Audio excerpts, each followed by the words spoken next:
أعوذ بالله من الشيطان الرجيم بسم الله الرحمن الرحيم يا أيها النبي اتق الله ولا تطع الكافرين والمنافقين إن الله كان عليما حكيما واتبع ما يوحى إليك من ربك إن الله كان بما تعملون خبيرا وتوكل على الله وكفى بالله وكيلا إن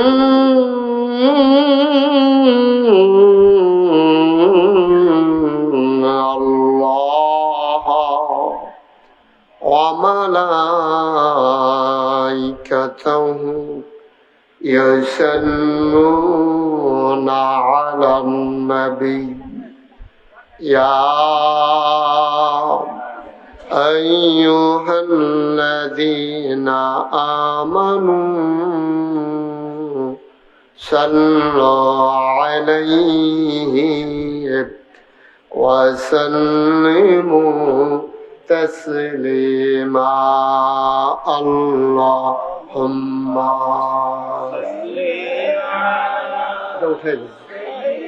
পর্দাটা উঠাই দাও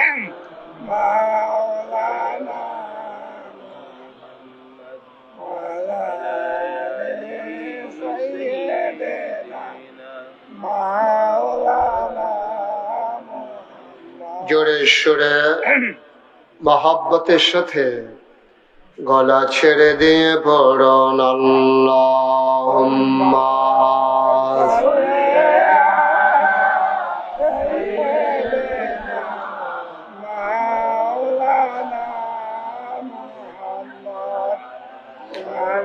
একটা লাইট আমার চোখের বরাবর মেডা রাখছে, এটা বন্ধ করো।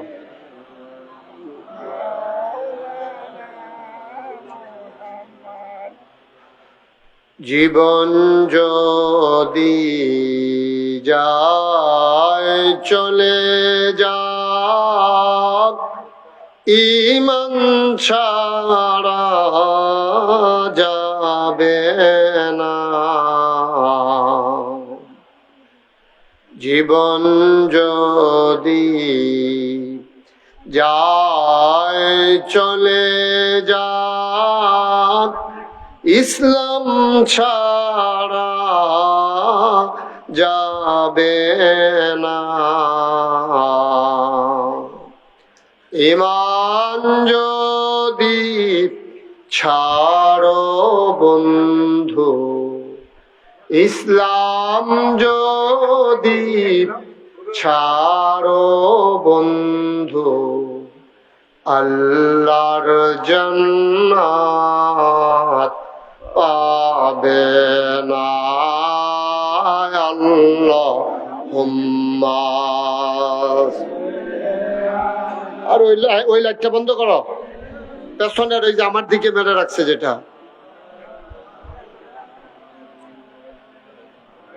এটা না, এটা না, পেছনেরটা।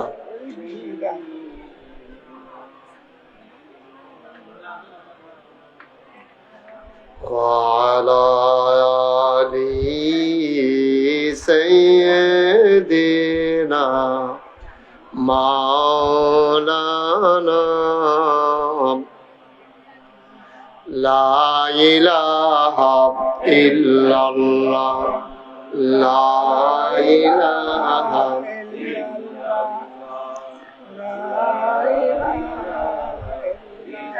আর উঠানো যায় না।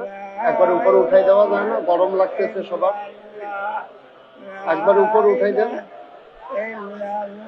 লা ইলাহা ইল্লাল্লাহ, লা ইলাহা ইল্লাল্লাহ, লা ইলাহা ইল্লাল্লাহ, লা ইলাহা ইল্লাল্লাহ, লা ইলাহা ইল্লাল্লাহ, লা ইলাহা ইল্লাল্লাহ, লা ইলাহা ইল্লাল্লাহ, লা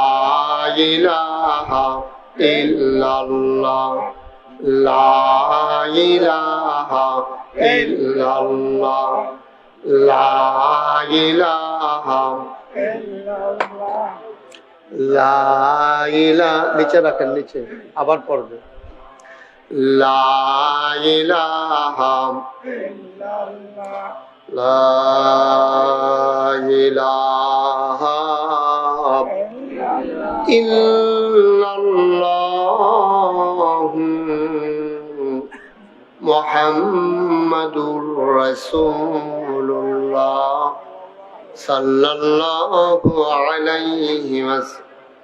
আল্লাহুম্মা সাল্লি ওয়া সাল্লিম ওয়া বারিক আলাইহি। সবাই পড়ি আলহামদুলিল্লাহ। আলহামদুলিল্লাহ জোরে পড়ি, আর জোরে আলহামদুলিল্লাহ। আল্লাহ তাবারক ওয়া তাআলার দরবারে আমরা লাখ কোটি শুকরিয়া জ্ঞাপন করছি, জেনে আমাদেরকে ঐতিহ্যবাহী ঐতিহ্যধন্য বরুড়া উপজেলাধীন কলাখাল উত্তরপাড়া দরগাবাড়ি জামে মসজিদ পরিচালনা পর্ষদের উদ্যোগে ৪২তম বাৎসরিক ওয়াজ ও দোয়ার মাহফিল উপলক্ষে আজ ২০ এপ্রিল রোজ রবিবার বরকতময় দিন শেষে অন্ধকারের চাদর যখন পৃথিবী ঢেকে দিয়েছে, জানান দিয়েছে রাত হয়ে গেছে, জেনে আমাদেরকে গত ২ দিন যখন আকাশে ছিল মেঘের ঘন ঘটা আর বৃষ্টির রিমঝিম বরিশন ধারা তপ্ত জমিনকে যখন সুপ্ত করে দিয়েছে, কর্তৃপক্ষের মনে যখন আতঙ্ক ধরিয়ে দিয়েছে মাহফিল করা যাবে কি যাবে না, সকল জল্পনা কল্পনার অবসান ঘটিয়ে জেনে আমাদেরকে আজকের এই মাহফিলে আসার বসার কিছু কথা শোনার সুযোগ করে দিলেন। হৃদয়ের সবটুকুন আবেগ, উচ্ছ্বাস, ভালোবাসা, আকুতি কাকুতি মিনতি জমা করে মাবুদের শিখানো কালেমা দিয়ে চিৎকার করে সবাই পড়ি আলহামদুলিল্লাহ। জনাব সাহেবে সদর, আজকের এই মাহফিলের জনাব সভাপতি, মঙ্গলকান্দি সিনিয়র মাদ্রাসার সম্মানিত সাবেক প্রিন্সিপাল, খারাতাইয়া ফাজিল মাদ্রাসার সাবেক ভাইস প্রিন্সিপাল, আমার উস্তাদ, ছোটবেলা যার হাতে তিল তিল করে আমি বেড়ে উঠেছি, আপনাদের এলাকার বিশিষ্ট আলেমে দ্বীন, মুরব্বী আলেমে দ্বীন হযরত মাওলানা মোহাম্মদ কাফায়েত উল্লাহ সাহেব, আমি দোয়া করছি আল্লাহ যেন হুজুরের দীর্ঘ দীর্ঘ নেক হায়াত দান করেন। সবাই পড়ি আমিন। আজকের মাহফিলে প্রধান অতিথি বরুড়ার মাটি ও মানুষের নেতা, ঐতিহ্যধন্য শিক্ষাপীঠ ইবনে তাইমিয়া স্কুল এন্ড কলেজের সম্মানিত প্রিন্সিপাল, বরুড়ার কৃতি সন্তান, এ জনপদের সুখ দুঃখ ভালো মন্দের সাথে যিনি জড়িয়ে আছেন, সামনের দিনও যিনি আপনাদের এই পথ চলায় আপনাদের সাথী হতে চান, জনাব শফিকুল আলম হেলাল কথা বলেছেন মাগরিবের পরে। আন্তর্জাতিক খ্যাতিসম্পন্ন মুফাসসিরে কোরআন হযরত মাওলানা হাবিবুর রহমান আল ফরিদি সাহেব, প্রভাষক, একবাড়িয়া সিনিয়র মাদ্রাসা, আমন্ত্রিত ওলামায়ে কেরাম, বিশেষ অতিথিবৃন্দ, আমন্ত্রিত মেহমানবৃন্দ, উপস্থিত এই এলাকার বিভিন্ন মসজিদের ইমাম সাহেবান,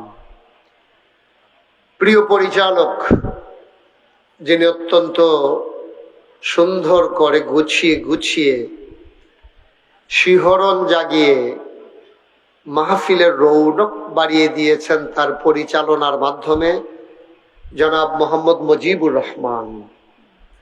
উপস্থিত এই এলাকার দিনদার আশিকিন মুহিদ্দিন, কলিজার টুকরা যুবকেরা, পর্দার আড়ালের আমার মা ও বোনেরা, সবার প্রতি আমার আবারও আন্তরিক সশ্রদ্ধ সালাম। আসসালামু আলাইকুম ওয়া রাহমাতুল্লাহি ওয়া বারাকাতুহু। গত বছর আপনাদের এই মাহফিলে এসেছিলাম বাদ মাগরিব, কিন্তু এবছর কর্তৃপক্ষ একটু পরে নিয়ে এসেছেন। তা আমার ইউটিউবে আমার ওয়াজ শুনেছেন কে কে? একটু হাত তুলেন তো দেখি। ঠিক আছে, থ্যাংক ইউ। হাত নামান। আপনারা কি কেউ কি ইউটিউবে দেখছেন যে আমার মাহফিলে কেউ দাঁড়াই রয়েছে, এরকম আমি সহ্য করছি, এটা দেখছেন কোথাও?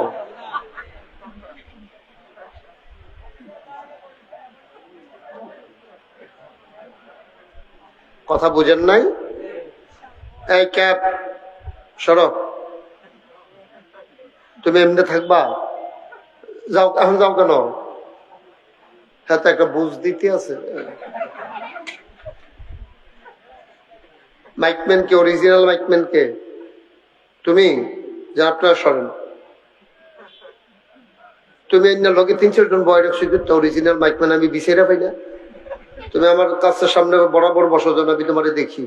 মাইক ধরবা না আমি যতক্ষণ না বলবো, ওকে? মাইকম্যানের খাইছ তৈল গুড়ানি, এটা দিয়ে দেখবেন মাইক বালা চলতে আছে আর পরেও গুড়া। এই জন্য আমি অনেক মাহফিলও মাইক ঠিকঠাক করে সেরা মাইকম্যান রেফিস মোড়া বান দিয়া হতাইলে যাইতে সময় সরাই দিয়া সুযোগে বসা, বনের আগে ঠ্যাং দুইটা সরাই দিয়া বইয়া থাকে। সুযোগে বসা, আদবের সাথে বসো, নরম হইয়া। যারা দাঁড়িয়ে আছেন বসে পড়তে হবে ভাই, বিরক্ত করা যাবে না। মোবাইলটা বন্ধ করেন। আপনাদের যাদের মোবাইল ধরে রেখেছেন দয়া করে মোবাইলগুলো বন্ধ করেন। একসাথে কয়েক কাজ হয় না। আপনার সাথে আমার সাউন্ড সিস্টেম কানেকশন নাই, তো আপনি ইচ্ছে করলেও রেকর্ড করতে পারবেন না। এমনি দেখবেন আর কি, তো এমনি তো কতই দেখছেন ইউটিউবে, হাজার হাজার ওয়াজ আছে। আপনি কথা বুঝেন নাই? যারা মোবাইল ধরে রেখেছেন মোবাইলগুলো বন্ধ করে মনোযোগের সাথে আমার দিকে খেয়াল করে বসেন। সবাই গভীর মনোযোগের সাথে বসবেন। এদিকে বাচ্চাগুলো, এই যে ছেলেরা, তোমরা সব মাঠে এসে বসো। এই তোমরা চেয়ার ছাড়ো, 2জন চেয়ার ছাড়ো। এদিকে আসো, চেয়ার ফলাই দিয়ে দিল, চেয়ার থাক, নিত না কেউ, নিত না। সুন্দর করে বসে দিই। আপনাদের যাদের সামনে ফাঁকা জায়গা আছে একটু আগাইয়া বসেন দয়া করে। এই টিউবওয়েল বন্ধ, সরান থেকে। সবাই মনোযোগে। ওই যে পিছনে, বাসের পিছনে দাঁড়ায় রয়েছেন 2জন, আসেন ভেতরে আসেন। তিন পতন নিস্তব্ধতার মাঝে কথা হবে ইনশাআল্লাহ। আমরা খরগোশের মতো কান খাড়া করে মাছের মতো নিষ্পলক নয়নে আমরা কথা শুনবো ইনশাআল্লাহ। আল্লাহ যেন কবুল করে, সবাই করে আমিন। একজন ভাইও দয়া করে দাঁড়িয়ে থাকবেন না, গভীর মনোযোগের সাথে খেয়াল করে বসবেন। ওঠাউঠি হাঁটাহাঁটি এটা আমি পছন্দ করি না, এটা সবাই জানেন। আমি যখন যেটা প্রশ্ন করি সবাই মিলে জবাব দিবেন। রাজি আছেন সবাই?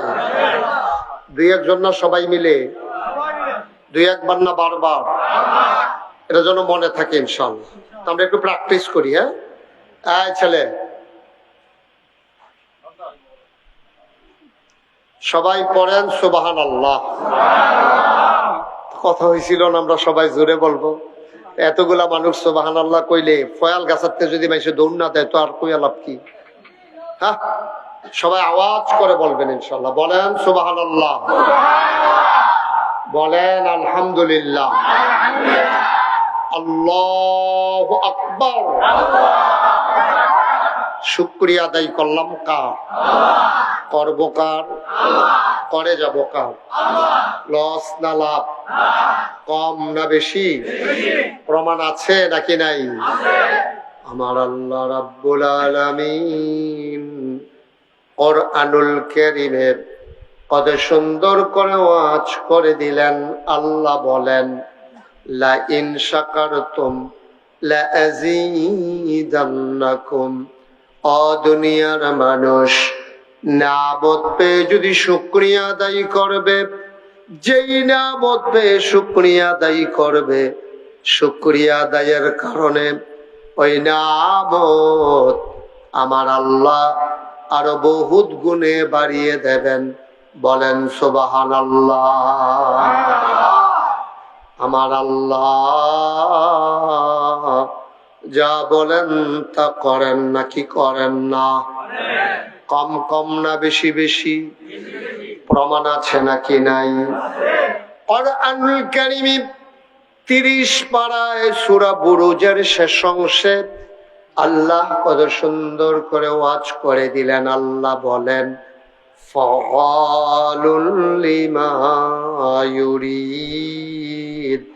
আমার আল্লাহ এমন আল্লাহ, তার যা মন চায় ওই কাজটাকে আমার আল্লাহ বেশি বেশি করে দেন। বলেন সুবহানাল্লাহ। আল্লাহ দুনিয়ার মানুষের মতো না। দুনিয়ার মানুষ বলে একটা করে আরেকটা, ঠিক কিনা? অসুখে পড়লে একরকম, ভালো হয়ে গেলে আরেক রকম, আধারে একরকম, আলোতে আরেক রকম, নির্বাচনে দাঁড়াইলে একরকম, পাশ করার পরে আরেক রকম, ঠিক কিনা? ও মুসলমান, মন দিয়ে শুনো রে ভাই, আল্লাহ নিজেই নিজের ব্যাপারে ওয়াজ করে দিলেন। আল্লাহ বলেন, ইন্নাকা লা তুখলিফুল মিয়াদ।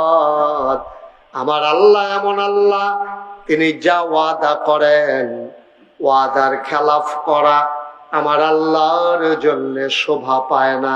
বলেন সুবহানাল্লাহ। এই আল্লাহ আছেন নাকি নাই? ছিলেন নাকি ছিলেন না? থাকবেন নাকি থাকবেন না? আমার এই আল্লাহ কয়জন? জোরে কন, আর জোরে, মধুর সুরে, সবাই মিলে মন প্রাণ উজাড় করে গলা ছেড়ে দিয়ে মধুমাখা কণ্ঠে আকাশ বাতাস প্রকম্পিত করে, পরশুচিত কণ্ঠে জমিন কাঁপিয়ে দিয়ে রাতের নিস্তব্ধতা ছিন্ন ভিন্ন করে, চলো সবাই মিলে আল্লাহর একটা ডাক দেই, আল্লাহ। ও প্রাণের আল্লাহ, খুঁজে খুঁজে দেখলাম তুমি লাম ইয়ালিদ ওয়ালাম ইউলাদ ওয়ালাম ইয়াকুল লাহু কুফুয়ান আহাদ। তিনি কারো থেকে জন্ম নেন নাই, তিনি কাউকে জন্ম দেন নাই। ও বন্ধু, দুনিয়ায় পীরের মতো পীর হয়, নেতার মতো নেতা হয়, মন্ত্রীর মতো মন্ত্রী হয়, এমপির মতো এমপি হয়। আমার আল্লাহর কি মতো হয়? আমার আল্লাহর কি নমুনা হয়? আমার আল্লাহর কি ডুপ্লিকেট হয়? আমার এই আল্লাহ কয়জন? জোরে কন, আর জোরে, মধুর সুরে, সবাই মিলে মন প্রাণ উজাড় করে চলো ওই আল্লাহকে জানিয়ে দেই, মাওলা ও রব্বে কারিম। তার মতো নাই, তার লয় নাই, তার ক্ষয় নাই, তার শুরু নাই, তার শেষ নাই, তার আদি নাই, তার অন্ত নাই, তার দিগন্ত নাই, তার ডেস্ট্রয় নাই। তিনি লাম ইয়ালিদ ওয়ালাম ইউলাদ ওয়ালাম ইয়াকুল লাহু কুফুয়ান আহাদ। সুবহানাল্লাহ কয় না? ও মুসলমান, চলো নতুন করে সবাই মিলে আবারও জানিয়ে দেই, লা ইলাহা ইল্লাল্লাহ, লা ইলাহা ইল্লাল্লাহ, লা ইলাহা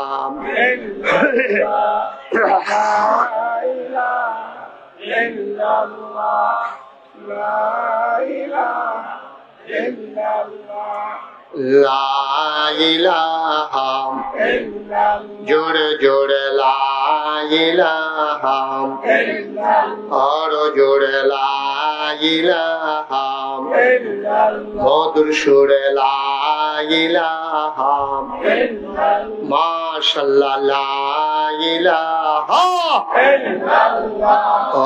লা ইলাহা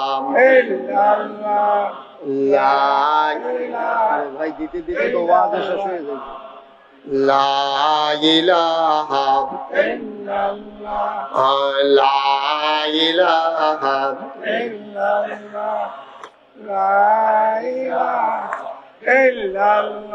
লা মাবুদা ইল্লাল্লাহ লা মাশুকা লা মওজুদা লা মাকসুদা জোরে জোরে লা ইলাহা আর জোরে লা ইলাহা মধুর সুরে লা ইলাহা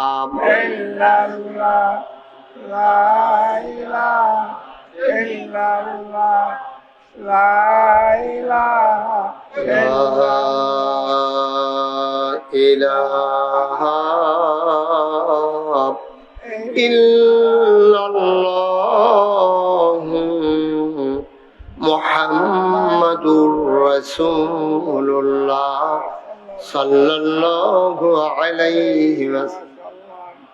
বন্ধুরা আমার, ভাইরা আমার আল্লাহ রাব্বুল আলামিন বড় আদর করে, মায়া করে আমাদেরকে মানুষ করে বানিয়েছেন। মানুষ করে বানানোর পরে আপনাকে আমাকে এমনে এমনে ছেড়ে দেন নাই। কোন পথে গেলে জান্নাত, কোন পথে গেলে জাহান্নাম, কোন পথে গেলে লাভ আর কোন পথে গেলে লোকসান, কোন পথে ভালো কোন পথে মন্দ, কোন পথে কল্যাণ কোন পথে অকল্যাণ, কোন পথে শিরক বিদআত, কোন পথে তাওহীদ রিসালাত, কোন পথে কুফর আর কোন পথে ইসলাম জানানোর জন্য আমার আল্লাহ যুগে যুগে নবী এবং রাসূল পাঠাইছেন। বলেন সুবহানাল্লাহ। এই নবীদের মাঝে যিনি সবার শেষ, যিনি সবার সেরা, তিনি নবী মুহাম্মদুর রাসূলুল্লাহ। তিনি আমাদের নবী। আমরা যারা আহলুস সুন্নাত ওয়াল জামাত, আমাদের আকীদা হলো আল আম্বিয়াউ মাসুমুন, সমস্ত নবীরা নিষ্পাপ, তাদের কোনো গুনাহ নাই। সুবহানাল্লাহ বলবেন না? আপনাদের মনোযোগ কম না? এই ছেলে, এই সবাই একটু খেয়াল করে বসেন। আর আমি যখন যেটা বলি একটু আওয়াজ করে জবাব দিয়ে, একটু লাড়াছাড়া দিয়া বল। আপনারা যেমনি বইছেন একেবারে মরহুম মরহুম মনে হইতে আছে সব, একটু শরীরে একটু জানা টাড়া দিয়া বসেন। ছেলেরা একটু আওয়াজ করে জবাব দিও। মুরব্বী যারা আছেন ভালো, কিন্তু একটু স্বতঃস্ফূর্ত আমরা থাকবো ইনশাআল্লাহ।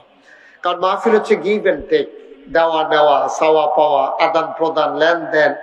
আমি আমার তৌফিক অনুযায়ী আল্লাহ আমাকে যতটুকুন জ্ঞান দিয়েছেন আমি আপনাদেরকে ওয়াজ দেব, আর আপনারা বিনিময়ে মাঝে মাঝে সুবহানাল্লাহ আলহামদুলিল্লাহ দেবেন। পারবেন না ইনশাআল্লাহ? এটা তো জুড়ে পায় না, পারতেন না? বলেন সুবহানাল্লাহ। সুন্দর করে আওয়াজ করে প্রাণবন্ত। এটা তো আর আমাদেরকে কেউ জোর করে জেলখানায় ঢোকায় নাই যে কোনো মতে বাড়িলেই বাঁচি। আমরা এখানে খুব আনন্দের সাথে আছি। আন আবি হুরায়রা রাদিয়াল্লাহু তাআলা আনহু قال قال رسول الله صلى الله عليه وسلم المؤمن في المسجد كالسماك في الماء والمنافق في المسجد كالطير في القفص। মুহাদ্দিসিনে কেরামের ব্যাখ্যায় বলেছেন যে মুমিন যখন মসজিদে আসে, মুমিন যখন কোনো দ্বীনি জলসায় আসে, দ্বীনি মজলিসে যখন আসে, কাসসামাকে ফিল মায়ে, গভীর পানির ভিতরে মাছটা যেমন আরামে থাকে, মুমিন মাহফিলে আসলে, মসজিদে গেলে, দ্বীনি জলসায় গেলে গভীর পানির মাছের মতো আরামে থাকে। সুবহানাল্লাহ বলবেন।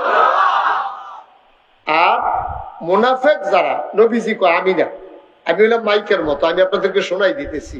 নবীজি কয়, ওয়াল মুনাফিকু ফিল মসজিদে কাত্তাইরে ফিল কাফাস। খাসার ভিতরে পাখিটা যেমন, মুনাফিক যখন মসজিদে যায়, মুনাফিক যখন দ্বীনি জলসায় যায়, খাসার পাখির মতো। সব দেওয়ার পরেও খাসা ভেঙ্গে পাখি যেমন বের হয়ে যেতে চায়, কোন কারণে মুনাফিক মসজিদে গেলে, মাহফিলে গেলে, দ্বীনি জলসায় গেলে সে কোন সময় উঠে যাবে এটার জন্য সে পেরেশান হয়ে যায়। ঠিক কিনা বলেন? আমরা কি মুনাফিক না মুমিন? কথা বলে, মুনাফিক না মুমিন? আমাদের মনে কি এখন কষ্ট না আনন্দ? আল্লাহ যে আমাদেরকে দয়া করে আনছে। কত মানুষ এই মাইকের আওয়াজ শুনতেছে, এখন অনেক মানুষ আছে মাইকের আওয়াজ শুনতেছে।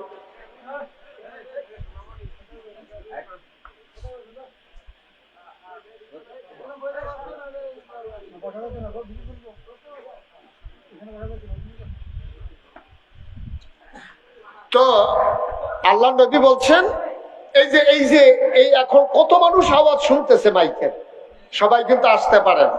পারছে সবাই? কারণ আমাদের তাদের নসিবে নেই। মাইয়ুরিদিল্লাহু বিহি খায়রান ইউফাক্কিহু ফিদ্দীন। আল্লাহ নবী বলছেন, আল্লাহ যাকে কল্যাণ দিতে চায়, লাভ দিতে চায়, লোকসান থেকে বাঁচাতে চায়, জাহান্নাম থেকে জান্নাতি বানাতে চায়, ইউফাক্কিহু ফিদ্দীন, আল্লাহ তাকে দ্বীনের সঠিক বুঝ আল্লাহ তাকে দান করেন। সুবহানাল্লাহ বলবেন না? দ্বীনের সঠিক বুঝ সাংঘাতিক বিষয়। অনেক বড় বড় আলেম আছে, দ্বীন বুঝে নাই। অনেক বড় বড় আলেম, দ্বীন বুঝে নাই। আবার অনেক সাধারণ মানুষ আল্লাহ তাআলা দিয়ে দ্বীনের খেদমত করাইতেছে। সুবহানাল্লাহ বলবেন না? সুতরাং আমাদের দায়িত্ব চেষ্টা করা। আর রহমত বরকত ভাই আমার দিকে শুধু তাকাই থাকেন, এই যে আপনারে বলতেছি, এদিক সেদিক তাকাইয়েন না। আল্লাহ রাব্বুল আলামিন বলেন, ওয়াল্লাযীনা জাহাদু ফিনা লানাহদিয়ান্নাহুম সুবুলানা ইন্নাল্লাহা লামাআল মুহসিনিন। আল্লাহ বলছেন, যারা আল্লাহর পথে চলতে চায়, সুবহানাল্লাহ বলবেন না? যারা আল্লাহর পথে চলতে চেষ্টা করে, লানাহদিয়ান্নাহুম সুবুলানা, আল্লাহকে পাওয়ার জন্য যতগুলা রাস্তা আছে আল্লাহ সবগুলা রাস্তা বান্দার সামনে সহজ করে দেন। সুবহানাল্লাহ বলবেন। কিন্তু আপনি চেষ্টা করতে হবে। মাহফিলে বৈশা যদি এদিক সেদিক তাকান, মাহফিলে বৈশা যদি আপনি মনোযোগী না হন, তাইলে আমি ওয়াজ করতে পারবো, আপনার কোনো ফায়দা হবে না। আপনাকে একেবারে খরগোশের মতো কান খাড়া করে আপনার এটা একটু কোনাকুনি করুন তো, ইয়েটা সোফাটা, ওই মাথাটা সামনের দিকে আগান, আগান, আরো আগান, এই মাথাটা পিছান, ওই মাথাটা আগান, ইয়েস, আবার বসেন। এখন আমার দেখতে সুবিধা হয়েছে না? সাংঘাতিক কায়দা হয়েছে হবে। এটারও এমনি ঘুরান, আপনি উঠেন, এটারে ঘুরাই দেন। আমি তো কইতাছি কি, সাইটক করো না বাবা, বিরক্ত করবো না, বেয়াদবির একটা মাত্রা থাকা দরকার। আমিন বলেন, জোরে বলেন আমিন। খুব মনোযোগের সাথে কর্তৃপক্ষ যারা আছেন, নতুন লোক যারা আসতেছে, সবাইকে বসানোর ব্যবস্থা করেন। যারা কর্তৃপক্ষ আছেন পেছনে, ওনাদেরকে কিভাবে বসানো যায় এটার ব্যবস্থা করেন। ওই সাইডেও কিছু জায়গা আছে, আপনারা বিছানাপত্র দিলে এই সাইডেও বসতে পারবেন ইনশাআল্লাহ। তো আপনিও বসেন, দাঁড়াই থাকেন না, মনোযোগের সাথে শুনেন এবং শুধু আমার দিকে তাকাই থাকেন। কারণ মানুষের নজর যেদিকে যায়, মানুষের মনোযোগও সেদিকে যায়। আপনি ট্রাকের দিকে চাইয়া চাইয়া জীবনে রিক্সা লইয়া চিন্তা করতেন না, ট্রাকের দিকে চাইয়া ট্রাক লইয়াই চিন্তা করবেন, রিক্সার দিকে চাইয়া রিক্সা লইয়াই চিন্তা করবেন। আপনি চাইয়া থাকবেন আরেক দিকে, আর আমার ওয়াজ বুঝ জ্বালাইবেন। এত ব্রেন আমরা আল্লাহ দিছে না। আমি যদি এখন জিজ্ঞেস করি যে গত রবিবারে সন্ধ্যার পরে কি দিয়া ভাত খাইছিলেন, একজনও বলতে পারবেন। সামনে তাকাইলে পেছনে দেখি না, ডাইনে তাকাইলে আমরা বামে দেখি না। আকল বড় কম, আকল দিয়া অমনোযোগী হইয়া, আপনি কেন এখন ওই দিকে চাইলেন? আমি মাত্র আপনার দিকে চাইছি, চাইয়া দিয়ে আপনি দিকে চাইয়া দিচ্ছেন। কিরকম কষ্ট লাগে কম। কয়বার কইছি 10 মিনিট তো গেছে গা বুঝাইতে বুঝাইতে। তো ওয়াজ করবো কখন? কতক্ষণ পরে তো মাইকে ছেড়ে দিব। আপনি ওই দিকে চাওয়ার কোনো দরকার নেই, একটা সাব্যস্ত লোক কি করতেন হেতা তোর লাগিয়ে তো আবার এইদিকে সাউন্ড লাগবে, শুধু আমার দিকে তাকাই থাকে। আমি তো তাকাইয়া তাকাই আওয়াজ করি, চোখ বন্ধ করে আওয়াজ করার অভ্যাস আমার নাই। সুতরাং একজন লোক না বুঝলে আমার নিজের কাছে একটা দায়বদ্ধতা মনে আসামি লাগে নিজের, যে কি ওয়াজ করলাম বেটা, একটা লোক বুঝনের বাকি থাকবে কেন? আপনি মানলে মানবেন, না মানলে নাই। আমার ওয়াজ বুঝা যাইতে হবে, আর নাইলে এই ওয়াজই করবো না। আর যদি বুঝাইতে না পারি তো আর আমার ওয়াজ করার দরকার কি? সবাই কোন আমিন। কিন্তু সহযোগিতা করতে হবে। আপনারা আমার বিরক্ত করেন না, এদিক সেদিক তাকাইয়েন না, শুধু আমার দিকে তাকাই থাকবেন। আল্লাহ যেন কবুল করে, সবাই কোন আমিন। কারণ খাওয়িনা ভালো হইলে শাহিদারি করে মজা আছে, আর খাওয়িনা যদি যেটি দিয়ে গেছে এটি লারে সারে শাহিদারের সেতুড়ে, ঠিক রে? আওয়াজ দিয়া সুন্দর করে মনোযোগের সাথে বসেন, আল্লাহ বরকত দেবে ইনশাআল্লাহ। আমরা কোরআনে ঢোকার আগে চলেন মারদুদ শয়তান থেকে ফানাহ চাই, যিনি রহমান যিনি রহিম, তার নামে চলেন শুরু করি, সবাই পড়ি।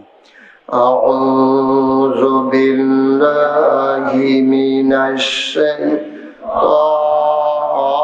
শাইতানির রাজীম।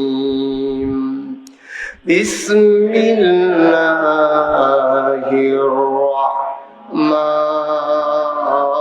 রাহমানির রাহিম। বিতাড়িত শয়তান থেকে আল্লাহর কাছে সাহায্য চাই, যিনি রহমান যিনি রহিম, তার নামে শুরু করছি, সবাই পড়েন আমিন। বন্ধুরা আমার, ভাইরা আমার, আমি শুরুতেই বলছিলাম কোন পথে গেলে জান্নাত, কোন পথে গেলে জাহান্নাম, কোন পথে গেলে লাভ আর কোন পথে গেলে লোকসান জানানোর জন্য যুগে যুগে নবী এবং রাসূল পাঠিয়েছেন। এই নবীরা সেই কাজটাই করেছেন। ক্রমধারায় সময়ের ব্যবধানে যুগের বিবর্তনে সর্বশেষ যিনি নবী, আমাদের যিনি নবী, তিনি নবী মুহাম্মদুর রাসূলুল্লাহ সাল্লাল্লাহু আলাইহি ওয়াসাল্লাম। এক এক নবীর আল্লাহ এক একটা নিয়ামত দিয়েছেন। একজন নবীও পাবেন না তাদেরকে মর্যাদার কোন জিনিস আল্লাহ দান করেন নাই। যেই জামানায় যেই জিনিসটার চাহিদা বেশি, আল্লাহ ওই জমানায় নবীদেরকে ওই জিনিসটা দিছেও বেশি। যেমন দাউদ আলাইহিস সালামের জমানায় লোহার ব্যাপক প্রচলন ছিল, ব্যবহার ছিল। পড়েন সুবহানাল্লাহ। দাউদ নবীর জমানায় লোহা দিয়া গলাইয়া গলাইয়া জুতা বানাইতো, টুপি বানাইতো, বর্ম বানাইতো, ঘর বানাইতো লোহা দিয়া, বাসন ফেলা বানাইতো লোহা দিয়া, আর কোদাল কাশি দা ওইটি অহনো বানায়, সব লোহা দিয়া বানাইতো। লোহার ব্যবহার ছিল বেশি। তারা আগুনে পোড়াইয়া পোড়াইয়া লোহাকে বিভিন্ন আকৃতি দিয়া তারা লোহার ব্যবহার করত। তা আল্লাহ ওই জমানায় যখন নবী পাঠাবেন, আল্লাহ কয় বেড়া তোরা তো লোহারে ফুরাইয়া সাইজ করস, আমি একজন ফাড়াইতেছি, টের পাইবি লোহারে কেমনে সাইজ করে আলাই। এইরকম একজন নবী, ওনার নাম হলো দাউদ আলাইহিস সালাম। বলেন সুবহানাল্লাহ। ওনার আল্লাহ এমন ক্ষমতা দিছে, উনি যদি লোহা হাতের ভিতরে নিয়ে বিসমিল্লাহ বলে এভাবে মুঠ করত, লোহাটা পানি হয়ে গলে গলে আঙ্গুলের ফাঁক দিয়া বের হয়ে যেত। আরো আস্তে কোন সুবহানাল্লাহ। লোহা পানি হইয়া যে গেতেছে, তারা যে সুবহানাল্লাহ কইছে মনে হয় যেন কুদ্দুচ্ছ গতকালকে লোহারে পানি বানাইছে। আপনার নমুনায় কয় আর কি, লোহা পানি হইয়া গেতেছে সুবহানাল্লাহ কইয়া লইয়া করবেন না আপনারা? বলেন সুবহানাল্লাহ। তো যারা গরিব মানুষ নবীর উম্মত ছিল, তারা তো একখানে একটা দাও বানাইতে গেলে 1-150 টাকা দেওয়ার লাগে। তখন তারা দাউদ নবীর কাছে গিয়া যাইতো, শুধু ফলাই গিয়া কইতো, এই দাউদ নবী আম্মায় ফাড়াইছে, এই এই এই লোহাটারে বিলে দাও বানাই দিতেন, কত নিয়ে আসো। তিনি বিসমিল্লাহ বলে লোহাটারে এমনি টান দিত, লোহা লম্বা হইতো, বাঁকা করতো, লোহা বাঁকা হইতো, ফুসা দিত, ধার বাইরে যাইতো। এরপরে কইতো যে নে তোর আম্মারে গিয়া ক আসাল লাগাইয়া কুবাইতো। জোরে কইতেন না সুবহানাল্লাহ? ওয়াজ হইতো না, নমুনা খারাপ। এটা যেটা শুরু, এটা পয়লা দিয়ে লক্ষণটা খুব খারাপ, আল্লাহ জানে। আল্লাহ মাপ চাই। আমিন কন। কিছু আওয়াজ হয়েছে, জোরে কন। তোমরা গুতাগুতিটা বন্ধ করো না, সবাই কন মারহাবা। আওয়াজ দিয়ে বলিষ্ঠতার সাথে ইনশাআল্লাহ কটা কথা লইয়া বাইর যাইবেন, মারহাবা কন। এই দাউদ নবীরে আল্লাহ দিছে এই গুণ। তো আদম আলাইহিস সালাম থেকে শুরু করে দেখেন একজন নবীও নাই যারা একটা না একটা গুণ দেয় না। আদম সফিউল্লাহ, আবার আদমকে কয় আদম আবুল বাশার, মানুষের আব্বা, সুবহানাল্লাহ কয় না। নূহ আদমে সানি, ইব্রাহিম খলিলুল্লাহ, ইসমাইল জাবিউল্লাহ, মুসা কালিমুল্লাহ, ঈসা রূহুল, সুবহানাল্লাহ কয় না। দাউদ নবীর দিলেন সুন্দর কণ্ঠ আর লোহাকে পানি করার ক্ষমতা, সুলাইমান নবীর দিলেন রাজত্ব, ইউসুফ নবীর দিলেন সৌন্দর্য, সুবহানাল্লাহ কয় না। এখন তো প্রশ্ন জাগে সব নবীরে সব দিলেন, আমার নবীরে কি দিলেন? জানতে মন চায় নাকি চায় না? সবাই সব বড় বড় জিনিস দিয়ে বইয়া রইছেন, আমরা নবীরে কি দিছেন? আমি একদিন আল্লাহরে জিজ্ঞাসলাম, আল্লাহ যদি সব নবীরে সব দিলেন, আমরা নবীরে কি দিলেন? আল্লাহ যেন কয়, আরে ফরো ফরো ফরো, দেখো কি দিছি, তোমরা তোমরা খুঁজা বার করো। সাহাবিন, তাবিন, তাবে তাবিন, উম্মাহাতুল মুমিনিন, আইম্মে মুজতাহিদিন, আইম্মে শরীয়ত, আইম্মে তরিকত, সালফে সালিহিন, উলামায়ে মুতাকাদ্দিমিন মুতাআখিরিন, ইমাম সাহেবান, মুফাসসিরিনে কেরাম, মুফতিয়ানে আযম, সবাই মিলে কয়, শুনো শুনো শুনো, 1,24,000 বলো আর 2,24,000 বলো, যত নবী এবং রাসূল আল্লাহ পাঠাইছে, সবাইরে যত নিয়ামত আল্লাহ দান করেছেন, সবাই মিলে যা আমার নবীজি একাই তা।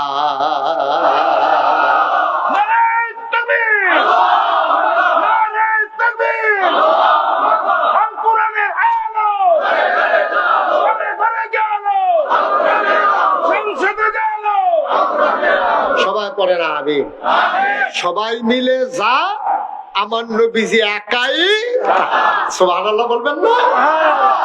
আমার নবী শুধু আমার নবী না, যত নবী এবং রাসূল এসেছেন, এই নবী এবং রাসূলদেরকে আল্লাহ তাবারক ওয়া তাআলা যত নিয়ামত দিয়েছেন, তাদের মেজাজ মর্সি আল্লাহ বানিয়েছেন 2 রকম, একদল জালালি আরেক দল জামালি, একদল গরম আরেক দল নরম।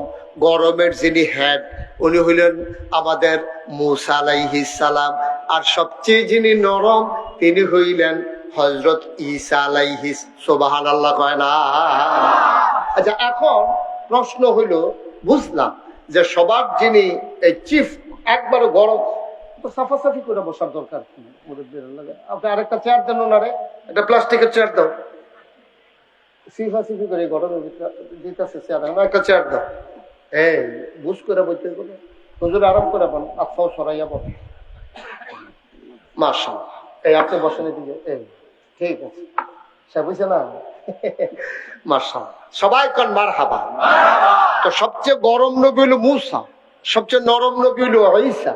আমরা এতক্ষণ কি শুনলাম? সকল নবী এবং রাসূল মিলে যা আমার নবীজি একাই, কথা কি একমত? এখন নবীন মেজাজ মর্জি নরম না গরম, তো এটা তো জানা দরকার। সবারটা মিললে ওই কেমনে দেখি, এখানে কেমনে আল্লাহ মিল করছে দেখি। মুফাসসিরিনে কেরাম কয়, যেখানে নবী গরম হওয়া দরকার গরম, যেখানে নরম হওয়া দরকার নরম। রুহামাউ বাইনাহুম আশিদ্দাউ আলাল কুফফার, তারা যখন একলগে নবীর সাহাবারা আর নবী যখন সাহাবারা লইয়া একলগে হয়, তখন একজন আরেকজনের না পারে কলজা কাটটা খাওয়ায়, সুবহানাল্লাহ কয় না। আবার যখন কাফেরের সামনে যায়, আশিদ্দাউ আলাল কুফফার, এক একজন মনে হয় বজ্র কঠিন, এই নরম মানুষটাই মনে হয় যেন একেবারে বলিষ্ঠ রূপ ধারণ করে, ঠিক কিনা?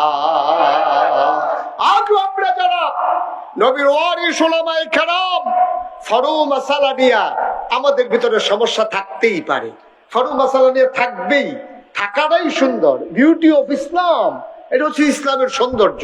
সাহাবাদের জমানায় ছিল, তাবেঈদের জামানায় ছিল, তাবে তাবেঈদের জামানায় ছিল, কিন্তু এই ফরু মাসালা নিয়া বিভেদ সৃষ্টি করে মসজিদ দুই ভাগ করা যাবে না, ঠিক কিনা? এই ফরু মাসালা নিয়ে বিভেদ সৃষ্টি করে আপনার দেখা যাবে নিজেদের ভিতরে ঝগড়া বিবাদ তৈরি করা যাবে না। কেউ কেয়াম করে, কেউ করে না।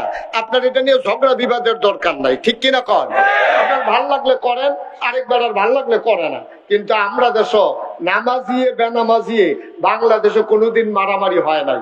রোজদার বেরোজদার বাংলাদেশে মারামারি হয় নাই। মারামারি হয়েছে কি লইয়া?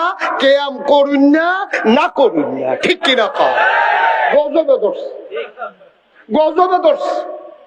কেয়াম করুন না, না করুন না আমরা দেশে ফিডাফিডি হয়, নামাজি বেনামাজি হয় না, রোজদার বেরোজদারে ফিডাফিডি হয় না, সুদখুর আর সুদ খায় না এমন লোকের মাঝে মারামারি হয় না। কিন্তু ওই কেয়াম করুন না, না কেয়াম করুন না, আতুফে বান্ধুন না, নিচে বান্ধুন না, এটি লইয়া ফিডাফিডি আমরা দেশ হরহ চলতে আছে। ইদানিং এখন আবার আলগা আলগা মসজিদ হইতে আছে, ঠিক কিনা? কম এই মসজিদ গুলাকে বলা হয় মসজিদে জেরার। ঝগড়া করে যে মসজিদ তৈরি করা হয়, এই মসজিদের ভিতরে নামাজ আদায় করলে নামাজ আদায় হবে, ফিরে যেতে পারবেন। এর লেগে তো আমরা আমলে জিলা ধরে না। আপনি সুন্নতকে কেন ওয়াজিবের উপরে জায়গা দিতে চান? ওয়াজিবকে কেন ফরজের উপরে জায়গা দিতে চান? ফরজের জায়গায় ফরজ রাখবেন, ওয়াজিবের জায়গায় ওয়াজিব রাখবেন, সুন্নতের জায়গায় সুন্নত রাখবেন, মুস্তাহাবের জায়গায় মুস্তাহাব রাখবেন, মুস্তাহাসানের জায়গায় মুস্তাহাসান রাখবেন। এর মানে এই না যে সুন্নতের দাম নাই। আপনারা আবার ভুল বুঝছেন না। তারে বোয়া ঝাঁটা দিয়া বোয়া দুজনে, তাই মনে করছে যে অন্য হুজুর। তারে ঘুরে বোয়া, লড়াচড়া করে না, সাফা দিয়া বইয়া থাক। তোমরা লেগে ওয়াজ দিয়ে শুরু করতাম, পারতাছি না। মার হাবা কন, জোরে কন। তাইলে সুন্নতের মর্যাদা অনেক। আপনি আখিরি জামানে একটা সুন্নত ধরে রাখা একটা জ্বলন্ত আংড়া হাতের তালুতে রাখার চাইতে আরো কঠিন, ঠিক কিনা? কন, তার মানে এটার দাম নাই, আমি এটা বুঝাই নাই। কিন্তু একটা সুন্নত আর একটা ফরজ কখনো কম্পেয়ার করতে যাবেন না, তুলনা দিতে যাবেন না। ফরজের জায়গায় ফরজ, সুন্নতের জায়গায় সুন্নত, এইভাবেই নিজেকে সাজাতে হবে। এটাই হচ্ছে বিউটি অফ ইসলাম, ইসলামের সৌন্দর্য। আল্লাহ বিধিবিধান দিয়ে দিয়েছেন, নবীজির মাধ্যমে জানিয়ে দিয়েছেন। ইমামুশ শরীয়ত, ইমামুত তরিকত, সালফে সালিহিন, ওলামায়ে মুতাকাদ্দিমিন, মুতাআখিরিন এই তরিকার উপরেই তাদের জিন্দেগি করেছে। এই জন্য ইমাম আবু হানিফা মাজারের কাছে গিয়া ইমাম শাফি রহমাতুল্লাহ আলাইহি তিনি রফুল ইয়াদান করেন নাই। ওনার যারা ভক্ত মুরিদ ছিল সবাই কইতাছে, হুজুর আপনি আমরা সারা জীবন শিখাইলেন নামাজের ভিতরে আপনি আতালগি দেওয়ান লাগে, আর যদি আপনি এদের দিলেন না, উনি আঙ্গুল দিয়ে ইশারা করে দেখাইলেন ওই যে কবরের মানুষটা, এই মানুষটার সম্মানে আজকে রফুল ইয়াদান করলাম না। সুবহানাল্লাহ বলবেন না? বুঝেন না কিছু না, লাউয়া সইয়ার দানা লইয়া বইয়া রইছেন। হেবারাই বুঝে না, ইমাম শাফি বুঝে না, ইমাম আবু হানিফা বুঝে না, আমরা বাইদি দিয়ে বুঝুন হয়ে গেছি, ঠিক কিনা? কর, বুঝতে হবে, জানতে হবে। আমরা জানতে চাই না, আমরা অযথা মারামারি করতে চাই। আল্লাহ যেন আমাদেরকে হেফাজত করে, সবাই করা হবে। আরে বিয়া সারা জীবনের নফল মিলাইয়া আপনি কি একটা ফরজ বানাইতে পারবেন? পারবেন আপনি? আমি এখন কইলাম, মনে করেন যে এই ফাগড়ি বান্ধন সুন্নত, আপনি মনে করছেন আহারে নাগেশের হুজুরে যেমনি বুঝাইয়া কইছে এমনি তো আর কোনোদিন শুনলাম না, ফাগড়ি আর বান্ধা গেলাম না, আর আল্লাহ যা করে করবো, আমল হনে শুরু। আপনি অন্ধকারের ভিতরে গিয়া লুঙ্গিটা টান দিয়া ছিঁড়া আপনি মাথার মধ্যে ফাগড়ি বেঁধে হাঁটতে আসেন, যেহেতু সুন্নত। তো ফাগড়ি বান্ধব তো সুন্নত, ফরজ ঠিক কেন? ঠিক নি রে? যদি লুঙ্গি বাদ দিয়ে ফাগড়ি বন্ধন শুরু করে তো মানুষ কি তারা ভালো করবো না পাগল করবো? পাগল করবো। ফরজ বাদ দিয়ে কি সুন্নত পালন করছেন আপনি? আপনি ফরজ লুঙ্গি টান দিয়ে জিরা মাথার মধ্যে ফাগড়ি বেঁধে হাঁটতে আসেন, আপনি হুন্ডাইছেন মাসাল্লাহ যে ফাগড়ি বন্ধন সুন্নত। আমরা তো এই অবস্থা, আমরা নামাজের খবর নাই। আমরা যারা ফিরসা আমরা কি কই, মাগরিবের পরে ফজরের পরে কিছু ওজিফা আদায় করবেন। আয়াতুল কুরসি পড়বেন একবার, সুবহানাল্লাহ 33 বার, আলহামদুলিল্লাহ 33 বার, আল্লাহু আকবার 34 বার, আল্লাহুম্মা আজিরনি মিনান নার 7 বার, বিসমিল্লাহির রহমানির রহিম 19 বার, রাদিতু বিল্লাহি রাব্বা ওয়া বিল ইসলামি দীনা ওয়া বিমুহাম্মাদিন সাল্লাল্লাহু আলাইহি ওয়াসাল্লাম নবিয়্যা ওয়া রাসূলা 3 বার, সূরা ফাতিহা, তারপরে দুরূদ শরীফ, তারপরে সূরা হাশরের আখিরিতে না সূরা ইখলাস। এরকম আমাদের নির্ধারিত কিছু ওজিফা আছে, এইটা আমরা দিছি। আচ্ছা, এবার আপনার আর বিবেকের কাছে জিগাই, এইটা কি নামাজ ছাইরা না নামাজ পইরা? আপনি যদি কোন যে হুজুরের কাছে মুড়ি দিছি, হুজুরে কইছে ওজিফা আদায় করতাম, মাগরিবের নামাজ না পড়ে তসবিহ লইয়া বইয়া লাইছেন, ওইব ওইব আর কি। আপনি ভাত তরকারি কোনো তার না লইয়া গাড়াইতের মতো হুদা সালাদ খাইতে আছেন, আর কুদুর ফরে ফরে লেবু সিফা দিতে আছেন। ভাতেরও খবর নাই, তরকারিরও খবর নাই, সালাদ আর লেবু খাওয়ান যেরকম, নামাজ বাদ দিয়া, রোজা বাদ দিয়া, ফরজ আবাদত বাদ দিয়া নফল লইয়া দৌড়া দৌড়ি হইলো এইরকম, ঠিক কিনা? আর সৌন্দর্য তো তখন না, সৌন্দর্য তখন ফরজের সাথে সুন্নত গুলা মিলে যায় যখন, ঠিক কিনা? সারা জীবনে নফল মিলে একটা ফরজ বানাইতেন পারতেন না। তো নোয়াখালীর হুজুর এসে কুমিল্লা ওয়াজ করতো, নোয়াখালীর তারা চালাক আর আমরা কুমিল্লার তারা হইল বুদ্ধিমান, ঠিক কিনা? কম আমরা মোটামুটি শৈল্য ফিরে খাইতে আছি, গেল এত চালাকির দরকার নাই, শৈল্য ফিরে খাওয়ান দিয়া কথা। তো হুজুরে যখন ওয়াজ করতে আছে, তো হুজুরে ওয়াজের ভিতরে কইছে যে সারা জীবনের নফল মিলাইলেও একটা ফরজ বানাইতে পারতাম না। তো একজন মুরব্বী দাঁড়াই কয়, হুজুর সারা জীবন তো নফল অনেক আদায় করলাম, এদিকে পাওয়া গেল, আপনি যদি কোনো কাম হয়ে না লাগলো তো আর লাভ কি, ফল লাভ গিয়েতা?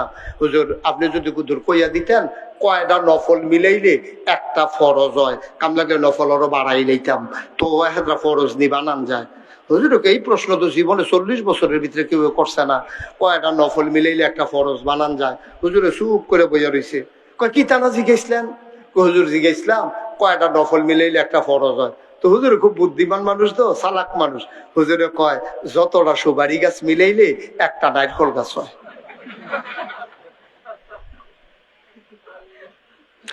1 কোটি সুপারি গাছ মিলাইলে তুমি যেমন একটা নারিকেল গাছ বানাইতে পারবা না, বা সারা জীবনের নফল মিলাইলেও একটা ফরজ সেজদার সমান বানাইতে পারবা না, ঠিক কিনা? আল্লাহ তাবারক ওয়া তাআলা ১,৫০০ বছর আগে নবী পাঠাইলেন, 40 বছর ধরে নবীকে তিল তিল তিল তিল তিল তিল করে নবীকে গড়ে তুললেন। আল্লাহ ওনাকে নবী বানাবেন এটা আল্লাহ জানতেন, দুনিয়ায় প্রকাশ করেন নাই। 40 বছর বয়সে তার নবুয়ত প্রকাশ পেয়ে গেল। নবী ছিলেন আগেও, কিন্তু প্রকাশ পেয়েছে 40 বছর বয়সে, ঠিক কিনা? 40 বছরের আগে আম্মাজান খাদিজাও জানতেন না উনি যে নবী হবেন, তবে উনি আন্দাজ করছে কয়েকটা লক্ষণ দেখে। কষ্ট হইতেছে আপনারা? আম্মাজান খাদিজা বুঝ জ্বালাইছে উনি যে একটা কিছু হইব, এটা উনি আগে বুঝ জ্বালাইছে। বুঝ জ্বালাইছে কোন সময়? 25 বছর বয়স। নবীর যখন 25, তখন আম্মাজান খাদিজার 40। নবুয়ত প্রকাশ পাইতে তখনও 15 বছর নবীজির বাকি। আম্মাজান খাদিজা টাকাওয়ালা মহিলা ছিলেন, ওনাদের আগে 2 জন স্বামী ছিল, ওনারা ছিলেন ধনী মানুষ। ওনাদের মৃত্যুর পরে সব টাকার মালিক হয়েছেন আম্মাজান খাদিজা। আম্মাজান খাদিজার যিনি আব্বা, উনিও ছিলেন ধনী মানুষ। 2 স্বামী থেকে, বাবা থেকে অনেক টাকা পেয়েছেন।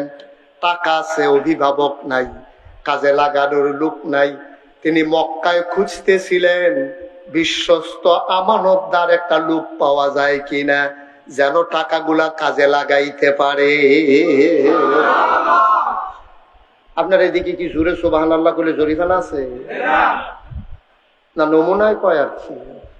সুবহানাল্লাহ করে লইয়া পড়বেন, আর যেন কন না লাগে। বলেন সুবহানাল্লাহ। টাকা আছে, লাগানোর লোক নাই, ফুজি আছে, শ্রম দৌড়না নাই। তখন উনি যারে পায় তার এদিকে, ভাই আমরা দেশের ভিতরে বিশ্বস্ত একটা মানুষ আমার দরকার। কারণ এটা আপনি তালাশ করতে আছে, আমাদের আল আমিন আছে না? সুবহানাল্লাহ বলেন না? মুহাম্মদ তিনি সাদিক, তিনি আল আমিন, তিনি সত্যবাদী, তিনি বিশ্বাসী। সুবহানাল্লাহ বলবেন না? তার চাইতে আমানতদার আর কে আছে? তুমি লোক তালাশ করো কেন? ওরে খুঁজা বাইর করো। দাসী পাঠাইলেন, নিয়ে আসলেন। চুক্তি হলো, ডিড হলো যে পুঁজি আমার, শ্রম আপনার, লাভ যা হবে 50-50। সুবহানাল্লাহ বলবেন না? আপনার তো টাকা নাই, আপনি শ্রম দেবেন আর আমি টাকা দেব। ব্যবসা হবে, লাভ যা হবে অর্ধেক আপনার, অর্ধেক আমার। আম্মাজান খাদিজা বুঝতে পেরেছিলেন কুরাইশ বংশের বনু হাসিম সবচেয়ে সম্ভ্রান্ত গোত্রের মানুষ হচ্ছেন আমার নবীজি। ওনার যেন কোনো অবহেলা না হয়, ওনার প্রতি যেন কোনো অবিচার না হয়, ওনার যেন সফরে কষ্ট না হয়। এই জন্য আম্মাজান খাদিজা তার প্রিয় একজন গোলাম, একজন কর্মচারী নবীর সাথে দিয়ে দিলেন খেদমতের জন্য। সুবহানাল্লাহ বলবেন না? আর কানে কানে বলে দিলেন তুমি একটু ফলো করবা, খেয়াল করবা মানুষটার স্বভাব চরিত্র কেমন। সুবহানাল্লাহ কয় না রে? তুমি এটা খেয়াল করবা। চলে গেলেন সিরিয়ায় ব্যবসার উদ্দেশ্যে। যখন সিরিয়ায় গেলেন, সিরিয়া থেকে এই বছর যখন ব্যবসায়ীরা আসলেন, তখন আর রাহিকুল মাখতুম নবীর জীবনী গ্রন্থ একটা আছে, খুব বিশ্ববিখ্যাত। এটা আপনারা পড়বেন, এটা বাংলায় সুন্দর করে লেখা আছে, খুব মজার একটা কেতাব, এবং সবগুলো বর্ণনা নির্ভরযোগ্য বর্ণনা। উলামায়ে কেরাম এই ব্যাপারে ইজমা হয়েছেন। বর্তমানে উলামায়ে কেরাম বলেছেন এটার ভিতরে অতিরিক্ত কোনো কথা নাই, মূল কথাগুলো হাদিসের রেফারেন্স সহ, কিতাবের রেফারেন্স সহ এখানে নিয়ে এসেছেন। কয়েকটা নির্ভরযোগ্য কেতাবের ভিতরে রাহিকুল মাখতুম একটা, আর সিরাত ইবনে হিশাম সবচেয়ে প্রাচীনতম একটা গ্রন্থ। এগুলা পড়লে নবীর জীবন অনেক কিছু জানতে পারবেন। আমিন কোন? জোরে কন। তো যেই কথাটুকুন বলতেছিলাম, এখন নবীজিকে যখন পাঠানো হলো কোথায় না, এই বছর আরো অনেক লোক গেছে সিরিয়ায়, মক্কা থেকে ব্যবসা ট্যাবসা করে আইছে। সবাই মিল্লা, খেয়াল করেন সিহল কথা, সবাই মিল্লা, এই যে বিরাট কাফেলা গেছে, সবাই মিল্লা যা লাভ হয়েছে নবীজির একাই সবার চাইতে বেশি লাভ হয়েছে। মানে সবার লাভ মিলাইয়া যা, নবীজির আকারটা তার চাইতে আরো বেশি। ব্যবসা করে যখন দিছে, আম্মাজান খাদিজা এত খুশি হয়েছে, অর্ধেক অর্ধেক দেওয়ার পরে আরো বেশি কিছু দিছে। বিদায় করে দিয়া নবীরে এবার ওই যে কর্মচারী ভাড়াইছিল, মনে আছে তো নাকি? হ্যাঁ, তারে জিগাইতে মানুষ কিরকম, তোমার যে দিস্তাম চাইতা লোকটা কিরকম? কয় খাদিজা লোকটা কেমন বলতে পারবো না, তবে কয়েকটা জিনিস আমার হাতে ধরা পড়ছে। কয় কি ধরা পড়ছে? তা আমরা সবাই কাজ ভাগ করে নিছিলাম, সফরের ভিতরে কে কি কাজ করবে। কেউ লাকড়ি আনবে, কেউ তরকারি আনবে, কেউ বাজার করবে, কেউ ছাগল কাটবে, কেউ রান্না করবে। তো ওনার ভাগে ছিল শাহিদারি করে খাওয়ানো। সুবহানাল্লাহ বলবেন না? ওনার ভাগে ছিল শাহিদারি করে করে খাওয়ানো। খাদিজা আমরা খেয়াল করে দেখেছি, উনি যে এতদিন সফরে ছিল, প্রতিদিন যে শাহিদারি করে খাওয়াইছে, কোনদিন নুন সাওনের নাম দিয়েও সবাইরে না খাওয়াইয়া একটা গুষ্টের টুকরাও মুখে দেয় না। আমরা সবাই খেয়াল করছি। আর আমাদের দেশ বড় কোনো জাফর টাফত হইলে কথা কেন না ভাই, সব রেডিমেডি করে আনছি, বাতির চল আমরা আমিন কয় না? আমাদের দেশে যখন কোথাও বড় জাফর টাফত হয়, মারা টারা গেলে যখন, অথবা কোন একটা কারণে হজে যাবে, বিরাট খানার আয়োজন করে, সব জায়গায় গিয়ে দেখি যারা শাহিদারি করে তারারে আগে খাওয়াই লয়। আমি জিগেলাম ভাই এটা কি সিস্টেম, তারারে আগে খাওয়ান কেড়ে? হুজুর তারারে খাওয়াইয়েও তো খেরাত রাখুন যায় না, কারণ এই করতে এই গরো যাইতে যাইতে 1 কেজি গুস্ত লইয়া যায়, আধা কেজি বানাইলা। ওই নুন হইছে নি টুকরাটা মাশাআল্লাহ গুলগুল গুলগুল, বাইনে বাইনে চর্বি দেখা যায়, তার মাথাটা গরম হয়ে গেছে।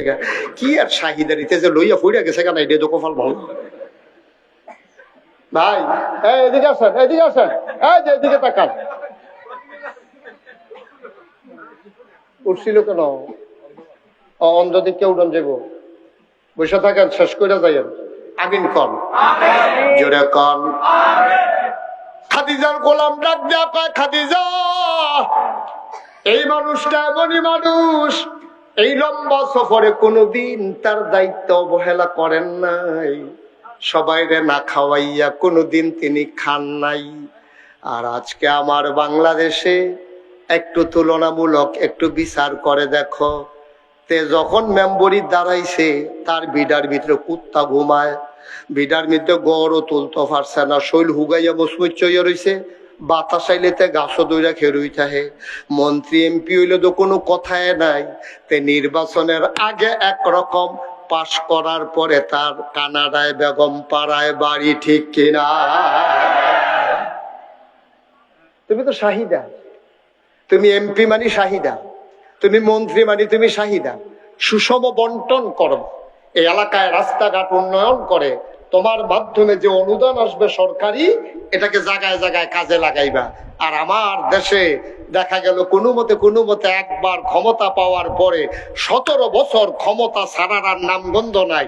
কারণ হচ্ছে ক্ষমতার যে কি মজা, যে গেছে তে বুঝছে। ঠিক তারপরে সার্বক্ষিত কামলা 2টা ফিটা দিলে দোক্ত খেলাই মানুষ গালাগালি করে, করলে করুক, যা মন চায় করো, ক্ষমতা ছাড়াছাড়ি নেই। আমার দেশে এই সম্পদ গুলো হগিন্দি বেডির লেগে বিস্কুট আইছে, হেই বিস্কুট আমরা তারা খাইয়া বইয়া রইছে। ঠিক কিনা? দুম্বার গুস্ত হয়েছে সৌদি আরবে এতিমখানার লাগিয়া, এতিমখানা পাইব দূরের কথা, মেম্বার চেয়ারম্যান এমপি মন্ত্রী আত্মীয় স্বজন সবাই মিল্লা দুম্বার গুস্ত রান্না খায়। কয় দুম্বার ভিতরে খাসিতে চর্বি বেশি। কই বুঝলা কেমনে? কয় খাইয়া চাইছিল।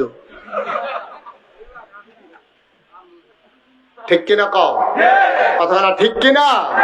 আহা, আহারে মুসলমান রে, আহারে মুসলমান, কষ্ট হইতেছে আপনাদের? একটু খেয়াল করে শুনেন, জরুরি কথা আছে। ও মুসলমান, আবার আম্মা জান খাদিজা জিজ্ঞেস করেন, আর কি দেখেছো তুমি?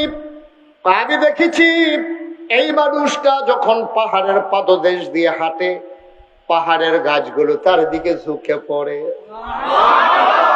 মানুষটা যখন ভর দুপুরে খোলা আকাশের নিচে দিয়ে হেঁটে যায়, আমরা খেয়াল করে দেখেছি, আমরা বের হতে সাহস পাই না, তপ্ত রোদ, প্রচন্ড গরম, কিন্তু মানুষটা হেঁটে যায়। আমরা চিন্তা করলাম কেমনে হাঁটে, উপরের দিকে তাকাইয়া দেখি একটা মেঘের টুকরা তার সাথে সাথে ছায়া হয়ে যায়।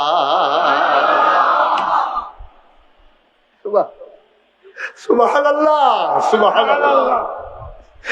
ও খাদিজা,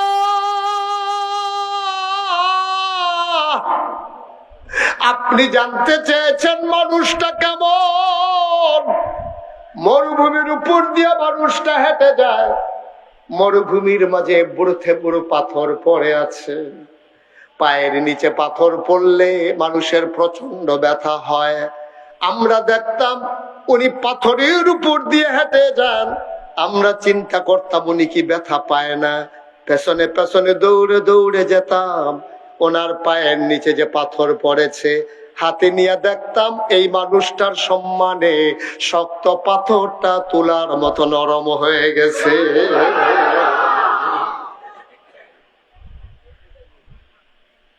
আম্মাজান খাদিজা বুঝে ফেলছে ঘোষণার বাকি মানুষটা কিচ্ছু একটা হবেন। সুবহানাল্লাহ বলবেন না? ঘোষণাটা আসার বাকি, কিন্তু তিনি যে কিচ্ছু একটা হবেন এতে কোনো সন্দেহ নেই। কি করলেন? তিনি খুব মহিষী নারী ছিলেন, সতী সাধবী, এই জন্য তার উপাধি ছিল তাহারা। তিনি ছিলেন পবিত্রা, কোনো ফায় ফাজিলের ভিতরে উনি নাই। ওই যে আমরা তারা জামাই গেছে গা বিদেশ আর এবিডি আজাইরা হইছে বাজাইরা, এইটা না। আমরা তারা তো জামাই থাকে বিদেশ, এবিডি মনে করছে আমার কোনো কাম নাই, পুরো আজাইরা আর হইছে এখন বাজাইরা। এবিডি বেসিলিন কিনবো, ফেয়ার এন্ড লাভলি কিনবো, পুরাটা বাজার লাড়া পড়াই লেছে। এমন কোন দোকানদার নাই এবিডি রে চিনে না। ঠিক কিনা? গজব যে আরো আইতো না। কেমনে? কয় হুজুর তে শয়তানি করে। আমি কই শয়তানি করতো না, কিতা করবো? তার মায় তারে ফেরো লইয়া যেই কাম করছে, ওনের পরে যেই কাম করছে, তে যখন খেরাত রইছে, এই যেহেতু কপালওয়ালা। ঠিক কিনা কম? পালার গরো ভালো হয় না, আপনি খারাপের গরো ভালো বানাইলে দেন। আপনি প্রতিটা মানুষের জিন্দেগি তালাশ করে দেখেন। মা আমেনা তখন ইসলাম আসে নাই, নবীজির আম্মা আমেনা তার জীবনী তালাশ করে দেখেন। ওই জমানায় এইরকম মহিলা পাওয়া দুষ্কর ছিল। এমনি এমনি ওনার গর্ভ থেকে নবী আসেন নাই। সুবহানাল্লাহ বলবেন না? তালাশ করেন, যার বুকের দুধ খেয়েছে, এই যে আমাদের দুধ মা হালিমা, ওনার জীবনী তালাশ করে দেখেন কেমন মহিলা। সুবহানাল্লাহ বলবেন না? আবার আমাদের সমাজের মহিলাগুলো তালাশ করেন, তালাশ করে দেখেন কি অবস্থা। এখনো যে ফলাফান যে এখনো যে আব্বা রাহে আম্মা রাহে, এটা তো কপাল বেশি বালা। ঠিক কিনা কও? দেখি মানুষ আছিলি মিয়া, মানুষ আছিলি মিয়া, হেতে বিদেশ মেহনত করতে করতে জান্ডা পানি করে লায়, কি কষ্ট করে টেহা কামাই করে আমি দেখাইছি বিদেশ। দাদা শরীরটা সোনা যেমন, শরীরটা তামা যেমন হয়ে গেছে রইতে ফুটতে ফুটতে। ফলাফল রাস্তার ভিতরে ডিউটি করে খর রোদের ভিতরে 1 মিনিটের জন্য বাইরে যাওয়া যায় না, পায়ের গোড়ালি ফেটে যায়, নাকের ভিতর দিয়ে রক্ত বের হয়ে যায়। আর আমার ছেলেরা ঘন্টার পর ঘন্টা এই রোদের ভিতরে দাঁড়াইয়া দাঁড়াইয়া টাকা কামাই করে, ঠিক কিনা? প্রতিটা টাকার সাথে রক্ত লেগে আছে। তোমার জামাই বিদেশ টেহা কামাই করে, আর তুমি গিয়ে হেন বড়ুরা বাজারও, ফয়াল গাছা বাজারও, ফুরারা বাজার লাড়া পড়াই লইছো তুমি। তোমার জামাই কেমনে টেহা কামাই করে তুমি কিছু জানো? তুমি কিছু বুঝো? তুমি খুব সাবধান, খুব চিন্তা করে চলেন। মুসলমানের মা, মুসলমানের মেয়ে, একটা মহিলার 4টা পরিচয়ের বাইরে কোনো পরিচয় নাই। একটা মহিলা হয় মুসলমানের মা, না হইলে মুসলমানের মেয়ে, না হইলে মুসলমানের বোন, না হইলে মুসলমানের বউ। এর বাইরে কোনো মহিলার পরিচয় নেই। তুমি মন যা চায় তা করো আম্মা। রঙের ঘোড়া দৌড়াইতে আসো, আবার আইনা সেটাকে হুজুর তার একটা ফু দেন। আমি ফু কিরি কইতে শয়তানি করে। আমি কইতে শয়তানি নি, তারে ফু দিয়া কইয়া দিছি শয়তানি বাড়াইয়া করবে। ভাইও একটু চিন্তা করে চললেন, যে রঙের ঘোড়া দৌড়াইতে আছেন, জান্নাত তো দূরের কথা, কিয়ামতের ময়দানে লজ্জায় আল্লাহর সামনে মুখ দেখানো যাবে না, ঠিক কিনা? তামাশা শুরু করছি আমরা, তামাশা। আম্মা জান খাদিজা সেই জাহেলিয়াতের জামানায় ওনার উপাধি ছিল তাহেরা, পবিত্রা। আম্মা জান খাদিজা বুঝছেই মানুষটা কিচ্ছু একটা হবে। মেঘমালা ছায়া দেয়, কদমের নিচে পড়ে ওই পাথর তুলার মতো নরম হয়ে যায়, গাছগুলো ঝুঁকে পড়ে। আমানতদারির ব্যাপারে তার কোনো কিলকাল নাই। এ মানুষটা যেমন তেমন মানুষ না, কিচ্ছু একটা হবেন। আম্মা জান খাদিজার আগে আরো 2টা বিয়ে হয়েছে। তিনি চিন্তা করলেন, এই মানুষটারে যদি আমার কাছে রাখতে পারতাম, তাইলে তো আমি সুসংবাদটা সবার আগে পাইতাম। এবার তিনি বিয়ের প্রস্তাব পাঠালেন। লম্বা ঘটনা বলা আমার উদ্দেশ্য না। তিনি লোভে পড়ে বিয়ের প্রস্তাব পাঠান নাই।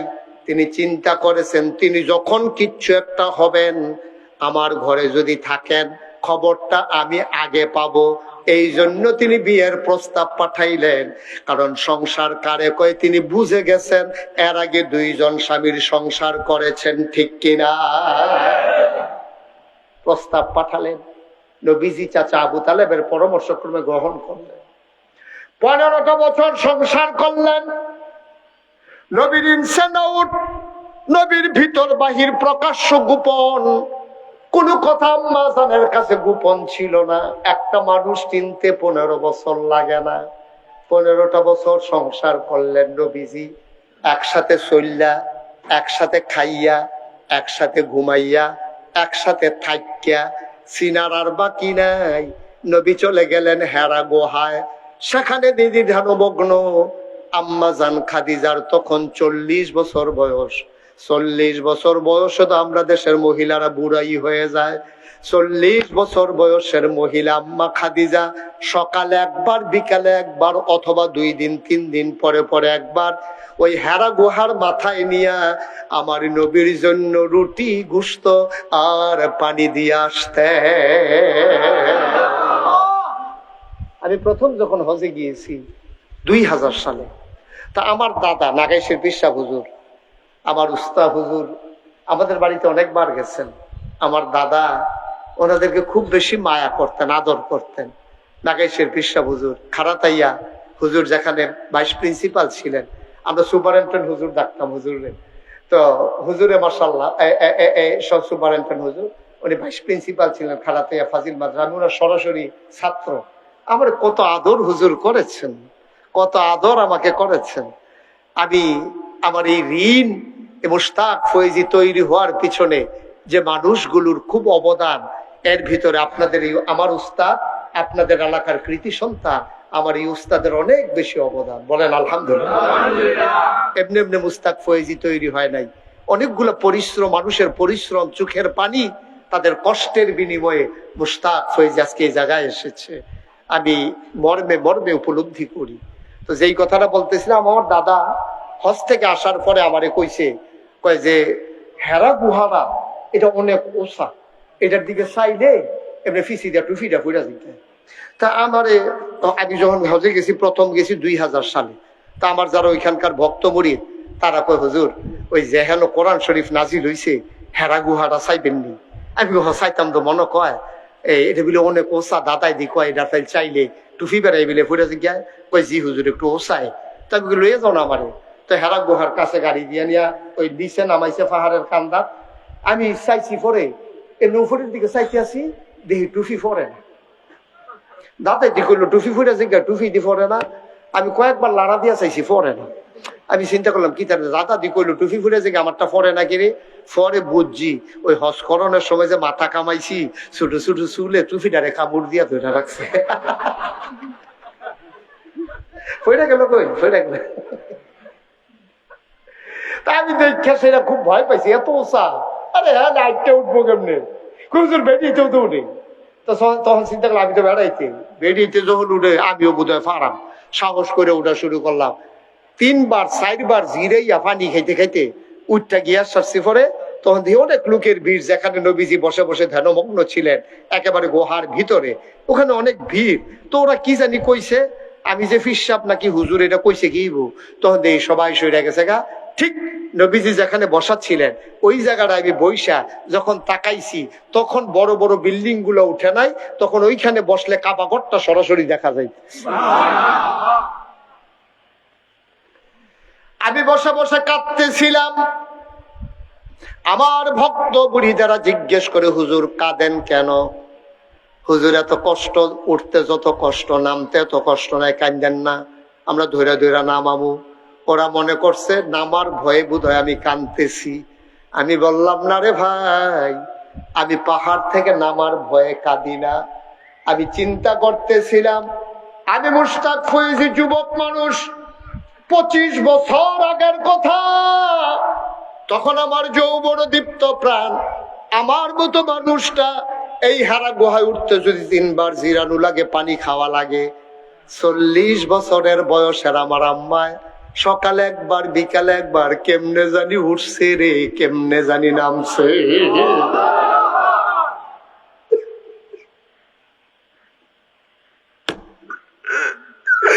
কেমনে উঠছে, কেমনে নামছে। ইসলাম পাইয়া গেছো খুব সহজে, বাবা মুসলমান মা মুসলমান, তুমিও মুসলমানের ঘরে জন্ম নিছো, তুমিও মুসলমান। এত সোজা না আব্বা ইসলাম। অনেক চোখের পানির বিনিময়ে, ঘামের বিনিময়ে, রক্তের বিনিময়ে আমরা ইসলাম পেয়েছি, ঠিক কিনা? পাওয়ার পরেও তো ধরে রাখতে পারি নাই, কপাল কি খারাপ দেখেন। ফাইয়াও রাখতাম পারলাম না, মাছ ধৈরেও ডুলার ভিতরে ভরতাম পারলাম না, সুইটটা গেছে। ইসলাম পাইয়াও ধরে রাখতে পারলাম না, কপাল খারাপ। ঈমান আনার পরে 1 নম্বর কাজ হইল আকিমুস সালাহ। আপনি যখন বলেন আমি ঈমানদার, আমি মুসলমান, আপনার 1 নম্বর আমল হইল আপনার নামাজ, আকিমুস সালাহ, নামাজ কায়েম করো। আমি বলি কেন করব? কয় ইন্নাস সালাতা তানহা আনিল ফাহশাই ওয়াল মুনকার। নামাজ মানুষকে মন্দ কাজ, খারাপ কাজ থেকে ফিরাই রাখে। খুব খেয়াল, একটা চিকন কোথায় আমরা আইসা পড়ছি, ঠান্ডা মাথায় খেয়াল করে শোনো, দুনিয়ার সব খেয়াল ছেড়ে দাও, গভীর মনোযোগ। নামাজ ফরজ হইছে যেই শব্দটা দিয়া, এটার নাম হইল আকিমু, তোমরা নামাজ কায়েম করো। তাইলে এই শব্দটা দিয়া নামাজ ফরজ হওয়ার কারণে আমরা মসজিদ করলাম, এখানে দরগা বাড়ি মসজিদ। এই মসজিদ করতে গিয়া জমিন একজন কইরা দিছে, কেউ 1000 2000 ইট দিছে, কেউ 10 বস্তা সিমেন্ট দিছে। এরপরে মসজিদ রাতে ফাঁকা করছে, ঠান্ডা লাগে কার্পেট কিনছে, গরমের দিনে গরম লাগে ফ্যান লাগাইছে, ফ্যানে হয় না এসি লাগাইছে। ও বাবা, এই ফরজ নামাজ আদায় করার জন্য কত আয়োজন, জমিন দিলা, ঘর তুললা, কার্পেট কিনলা, ফ্যান লাগাইলা, এসি লাগাইলা, মাইক লাগাইলা ডাকার জন্য, মুয়াজ্জিন রাখলা, ইমাম রাখলা। দেখি তো কোরআন শরীফে এইরকম শব্দ আর আছে নাকি যেই শব্দ দিয়া নামাজ ফরজ হইছে? এইরকম আরেকটা শব্দ দিয়া আন আকিমুদ্দিন, আল্লাহ কয় নামাজ যেমন ফরজ, তৃণমূল পর্যায় থেকে শুরু করে, ব্যক্তি জীবন থেকে শুরু করে, রাষ্ট্রের সর্বোচ্চ পর্যায় পর্যন্ত ইসলাম কায়েম করা তোমার উপরে ফরজ। নামাজ কায়েম করা যেই রকম ফরজ, ইসলাম কায়েম করা তেমন ফরজ। সুবহানাল্লাহ বলেন না? তো নামাজের জন্য কত আয়োজন করছেন, মসজিদ বানাইছেন, জায়গা দিছেন, মেহনত করছেন, তারপরে বেড়া দিছেন, ঘর তুলছেন, তারপরে গিয়ে আপনি ফ্যান লাগাইছেন, কার্পেট লাগাইছেন, কত কিছু করতে, বাইক লাগাইছেন, মুয়াজ্জিন, ইমাম, কত আয়োজন শুধু এক নামাজের লাগিয়া। রোজার লাগিয়া আরো কত আয়োজন, ইফতারি খাইবেন, সেহেরি খাইবেন, আগে গিয়া বাজারতে বুট কিনে আনছে, তারপরে খেজুরা গুড়, কলার ছড়ি, কত আয়োজন। মুয়াজ্জিন রাখছেন, 2 জন হাফেজ রাখছেন, বিজ্ঞপ্তি দিছেন, তাইলে রোজার লাগিয়া এত আয়োজন, নামাজের লাগিয়া এত আয়োজন। আল্লাহ যে কইল আকিমুদ্দিন, দিন কায়েম করো। তোমার ব্যক্তি জীবন, পারিবারিক জীবন, সমাজ জীবন, রাষ্ট্রীয় জীবন, রাজনৈতিক জীবন, অর্থনৈতিক জীবন, ইন্টারন্যাশনাল রিলেশন, অর্থাৎ জন্ম থেকে মৃত্যু, সকাল থেকে সন্ধ্যা, রান্নাঘর থেকে সংসদ ভবন, সব জায়গায় ইসলামের বিধিবিধান চালু করা, এটাকে বলে ইসলাম কায়েম করা। ঠিক কিনা বলে? তো নামাজের লেগে দি মেহনতের শেষ নাই, রোজার লেগে মেহনতের শেষ নাই। দিন যেন আয় ছেলে, আয় আয় ছেলে, বসো, এদিকে আসো, বসো বলছি তোমারে। তুমি উঠলে কেন? দাঁড়াও, কেন উঠছো? মনে ধরলে আইবো, মনে ধরলে যাইবো, এটা মামুর বাড়ি না। একবারে শেষ করে যাবো, এর আগে উঠার চিন্তাও করবা না। অনেকে আমারে কয় যে হুজুর, আপনি তো জোর করে মানুষ ওয়াজ শোনালে ঠেহা কি, যে হুনেতে শুনবো না, শুনলে নাই। আমি ঠেহা আছে, তুমি বুঝদা নাই না। মনে করেন এখানে একটু চিনি আছে, মজিব ভাইয়ের কইলাম মজিব ভাই এখান থেকে একটু চিনি খান, তো উনি চিনি খাইছে। এখন কি তিতা না মিডা? আহারে কথা কয় না, কি তিতা লাগে না মিডা লাগে? উনি ইচ্ছা করে খাইছে মিডা। ওনার আমি যখন কইছি চিনি খান, মানে খাইতো না, উনি মুখ বন্ধ করে বইয়া রইছে। এখন যদি উনারে 2 জনে বাইন্দা দইরা সামিজ দিয়া আড়া দিয়া একটু চিনি লাগাই দেওয়ান যায়, তাহলে তিতা লাগবো না মিডা লাগবো? তাহলে চিনি ইচ্ছা করে খাইলেও মিডা, জোর করে খাওয়াইলেও মিডা। ওয়াজ কেউ ইচ্ছা করে শুনলেও সোয়াব, তারে বাইন্দা রেখা শুনাইলেও সোয়াব।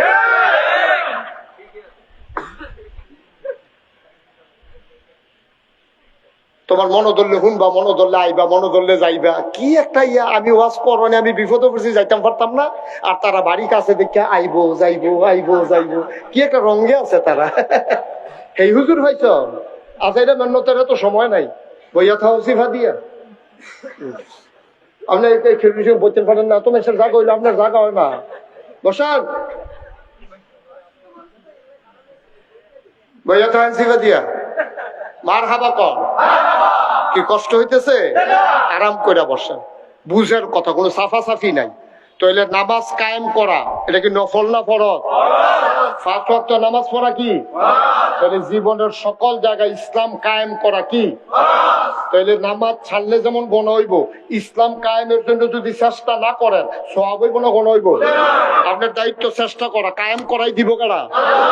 আপনার দায়িত্ব উজু করে মসজিদ পর্যন্ত যাওয়ান, নামাজের সুযোগ তো করে দিব কারা? তৌফিক দিব আল্লাহ। আপনি চেষ্টা করবেন, আপনি চেষ্টা না করলে আপনি আসামি হয়ে যাবেন। তাইলে এবার আসেন, আমরা দেশ সব ব্যাপারে ইসলাম আছে, ঢিলাটা কেমনে ব্যবহার করবেন এইটার ব্যাপারে বাড়িয়া নবীজির কথা আছে। শীতকালে ফসাটা কি ফিসেরতে সামনে দিবেন না সামনেতে ফিসে দিবেন, গ্রীষ্মকালে কোনটা কেমনে করবেন এটা পর্যন্ত নবীজি বইলা দিয়ে গেছে। তো এই ভুটটা কখনো দিবেন এটা বোধহয় নবীজি কইছে না। সব সিটার বাট ফাটাই না নেতা বানাইবেন, দেশ চলবো ভালো। ঠিক কিনা কাও? সব বাটফার, সিটার, 2 নম্বর, সুদখুর, ঘুষখুর, মদখুর, যে যত বড় বেশি মিছা কথা কইতে পারে আমার দেশতে হইলো তত বড় নেতা। ঠিক কিনা কর?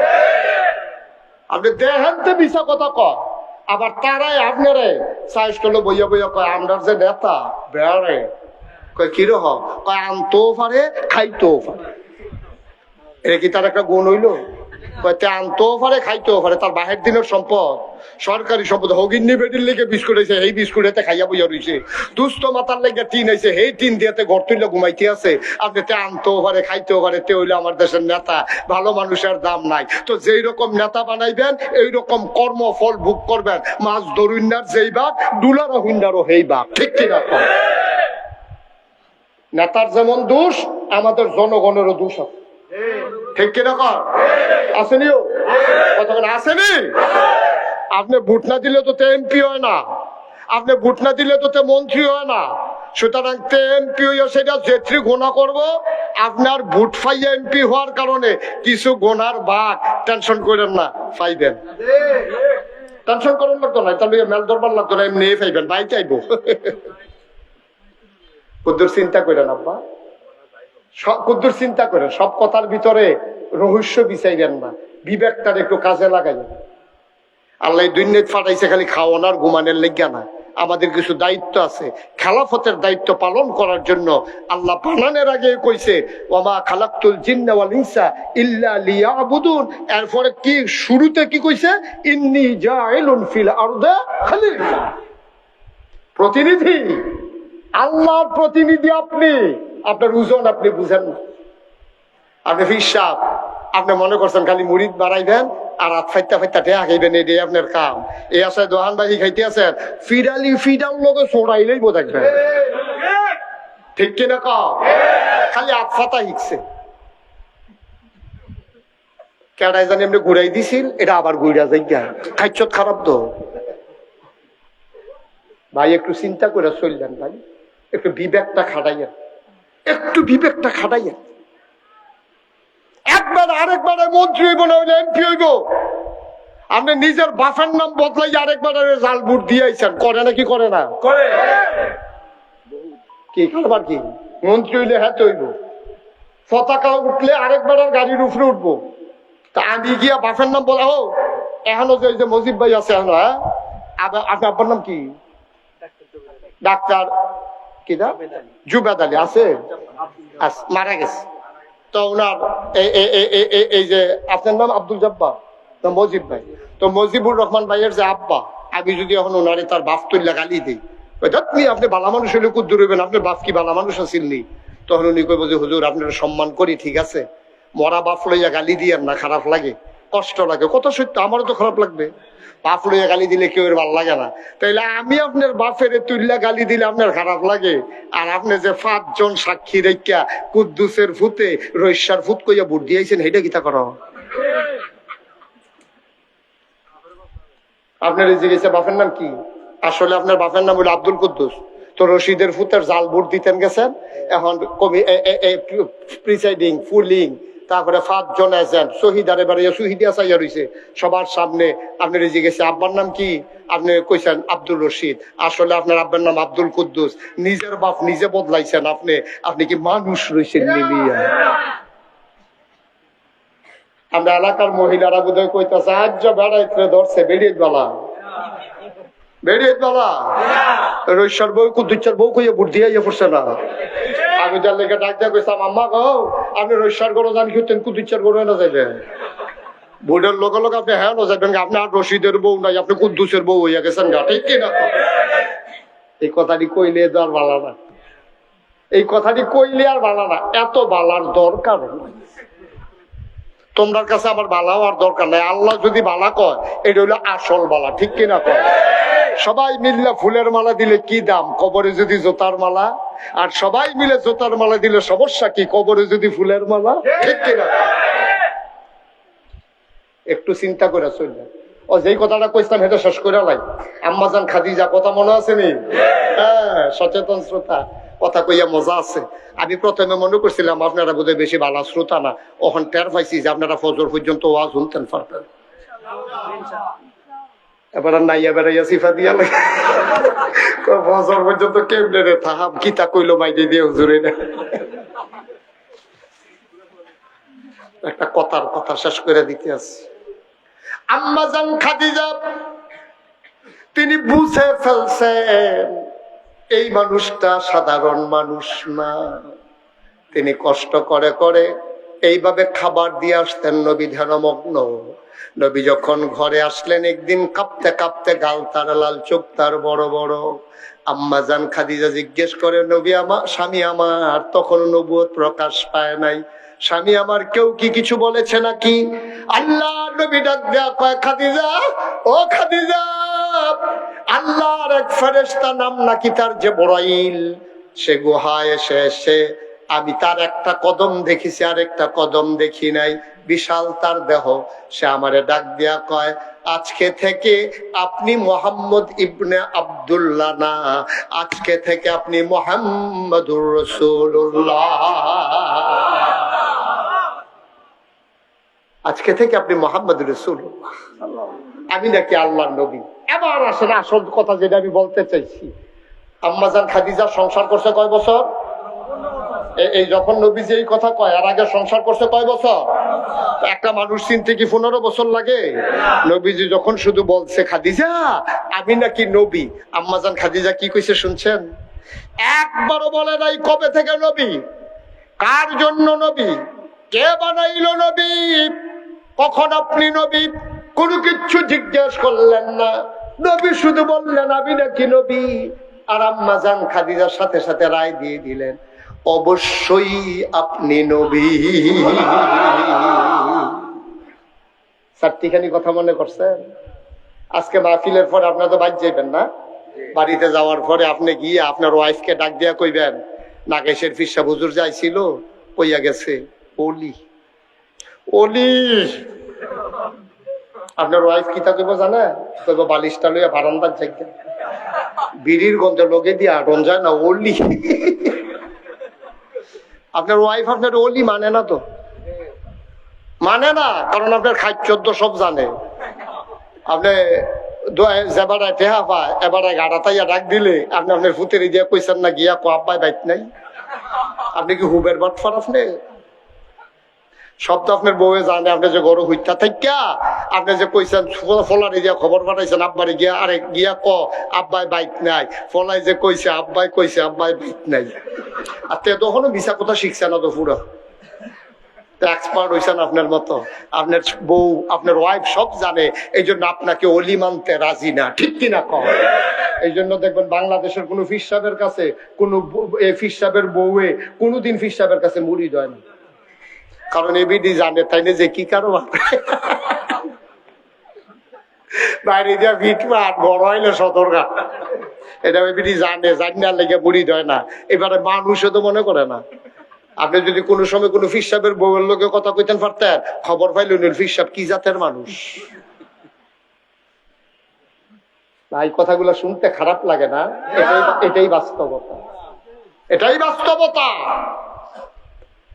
আপনি কত শখ করে, বাংলাদেশের মানুষ আলেম ওলামারে কত মহব্বত করে, লাউয়ের দানাটা লাগানোর আগে নিয়ত করে প্রথম লাউটা হুজুরের, মাছটা ধরনের আগে নিয়ত করে মাথাটা হুজুরে খাওয়ায়াম, গরুর কলজাটা, মাছের মাথাটা, গাছের লাউটা, টাঙ্গি মাছটা দিয়া ডুই ফিডা বানাইয়া। কত মানুষ এই বিদেশ ফুট ফাটানোর সময় নিয়ত করে যে প্রথম বেতনটা হুজুরের, কম্বল ফাটাইলে একটা হুজুরের। এত মায়া করে, এত মায়া করে। কেন মায়া করে? কারণ আপনি ইসলামটারে ছাইয়া রাখবেন, এর লেগে মায়া করে। ইসলামের উপরে মানুষের আঘাত আসে, ওই কাফের বেদিনেরা ইসলাম নিয়ে কথা কয়, আপনি একটা টু শব্দ করেন না, ঠিক কিনা?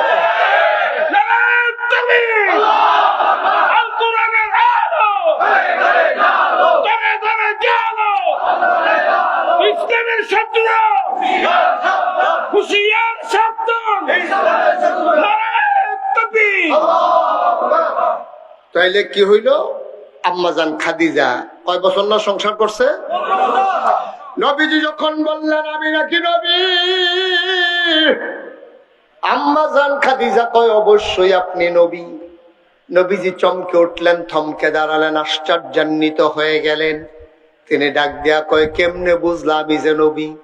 কয়, 4টা জিনিস আপনার ভিতরে পাইছি, যে এই 4টা জিনিস মক্কায় কারো মাঝে পাই নাই। কয়টা কথা কয় না, কয়টা? 4টা জিনিস পাইছি। 1 নম্বরে, আপনি কখনো আমানতের খেয়ানত করেন না। সুবহানাল্লাহ কয় না? দুই নম্বরে আপনি কখনো ওয়াদা খেলাফ করেন না। তিন নম্বরে কখনো আত্মীয়তার সম্পর্ক ছিন্ন করেন না। চার নম্বরে কখনো আপনি অভাবী কোনো মানুষকে খালি হাতে ফিরাই দেন না। কত মজার কথা। নবীজির কাছে বসে আছেন, এমন সময় এক সাহাবা আসছে গ্রাম দেশ থেকে। তাফসীর ইবনে কাসিরের ভিতরে ইবনে কাসির দামিশকি রাহমাতুল্লাহ আলাইহি এই হাদিসটা বর্ণনা করেছেন। এটা রিয়ার একটা হাদিস, আমি এই জায়গায় ছাড়া আর কোথাও পাই নাই হাদিসটা। এক সাহাবা এসে কয়, আসসালাতু ওয়াসসালামু আলাইকা ইয়া রাসূলুল্লাহ। নবী বললেন, ওয়া আলাইকুম আসসালাম ওয়া রাহমাতুল্লাহ। কয় যে হুজুর, আমি তো আপনার মুরিদ, আপনার উম্মত। কহ, আপনি তো আমার রুহানি বাবা। কয় হ্যাঁ, তোমরা আমার রুহানি সন্তান, আমি তোমাদের রুহানি বাবা। কি হয়েছে? কয় যদি আপনি আমার আব্বা হন তাহলে আমার মেয়ের তো আপনি নানা হন না? কয় হ্যাঁ, তোমার মেয়ের তো মেয়ে আমার নাতিন। কি হয়েছে? কয় হুজুর, আমার একটা মেয়ে আছে বিয়ের উপযুক্ত, ভালো একটা ছেলে পাইয়া। ভাই, এটা মোটেও উচিত করেন না। এই যে ফিট কালারের পাঞ্জাবি বসেন, আপনি এসে ভিতরে আসেন। মাই বয় না, ভিতরে আসেন। আরে এটা কি আইয়ার? কি আইয়ের? কি মানে আইয়ের? হ্যাঁ আইয়ের। ওমা এমনি বসে কিনলে গিয়া আরাম করে বসেন। হ্যাঁ আমিন কম। আহা, কি মজার কথা, এটা বইলে বিশ্বাস করে দেব। কষ্ট হইতেছে আপনাদের না? তো সাহাবাইয়া ইয়া রাসূলুল্লাহ, আপনার নাতিন তো বিয়ে হয়ে গেছে, ভালো ছেলে পাইছি মাশাআল্লাহ, 5 ওয়াক্ত নামাজ পড়ে, দেখতে শুনতে ভালো, বদরের যুদ্ধে অংশগ্রহণ করেছে, খুব মুআদ্দাব ছেলে, জামাত কাজা করে না। মেয়ে পাইয়া, ছেলে পাইয়া বিয়ে দিয়ে দিলাম। মাশাআল্লাহ, খুশি হইলাম। বিয়ে দিছে তো ভালো খবর, তো আমার কাছে আসছো কেন? ইয়া রাসূলুল্লাহ, একটা কথা বললেন, আপনার নাতিন না, তা আপনার নাতিনের বিয়ে হয়েছে, আপনি কিছু দিবেন না? সুবহানাল্লাহ বলবেন না? কেমন সম্পর্ক না? আপনি পারবেন আপনি ফির সাহেবরে কইতেন যে হুজুর আমার মেয়ের তো বিয়ে ঠিক হয়েছে, আপনি তো আমার ফির সাহেব কি দিবেন নিয়ত করছেন, এটা কইতেন পারবেন? বরং আপনার ফির সাহেব আরো আশায় আশায় রয়েছে, তাই যখন বিয়ে হইব লুঙ্গি দো পাপুই পাপ, লুঙ্গি একটা রেডি আছে।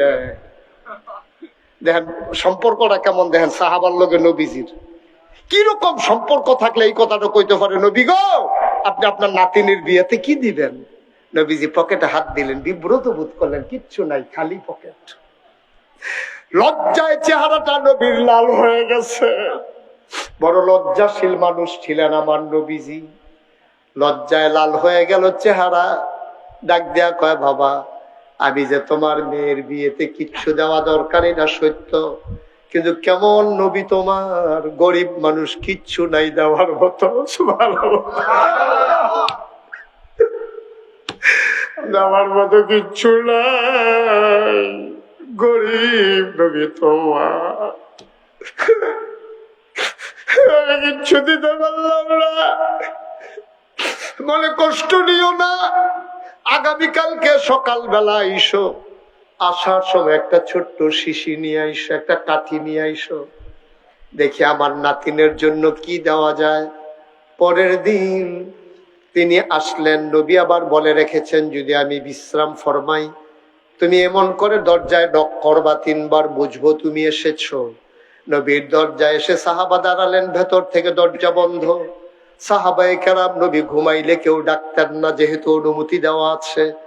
3 বার দরজায় নক করলেন, নবী দরজা খুলে দিলেন, বললেন আহলান সাহলান মারহাবা, মোস্ট ওয়েলকাম, আমার ঘরে তোমাকে স্বাগত, বসো আসো, ভেতরে আসো। শিশি আনছো? জি ইয়া রাসূলুল্লাহ আনছি। কাঠি আনছো? জি আনছি ইয়া রাসূলুল্লাহ, বসো। নবীজি তাকে বসালেন, পাঞ্জাবির হাতটা তিনি গুছালেন, 2 হাত কনুই পর্যন্ত উঠাইলেন, আবার 2 হাতে এমন করে শক্ত করে কচলাইতে শুরু করলেন। 1 হাত আরেক দিক যা কচলায়, লাল হয়ে গেছে হাত। সুন্দর মানুষ আমার নবী, কচলাইতে কচলাইতে হাতটা লাল হয়ে গেছে, পশমের গোড়ায় গোড়ায় ঘাম জমে গেছে। আবার নবী হাতটা বাঁকা করলেন, বললেন বাবা তাড়াতাড়ি কনুইর কাছে শিশিটা ধরো, ওই যে ঘামগুলো জমে গেছে ফোঁটা ফোঁটা করে কনুই দিয়ে পড়তেছে, অর্ধেকটা শিশি হয়ে গেল। আবার বললেন এই হাতে ধরো, আবার অর্ধেকটা শিশি ভরে গেল। আবার নবীজি মুখটা বন্ধ করে মুচকি হাসি দিয়া কয়, আমার নাতিনের বিয়েতে আমার পক্ষ থেকে উপহার।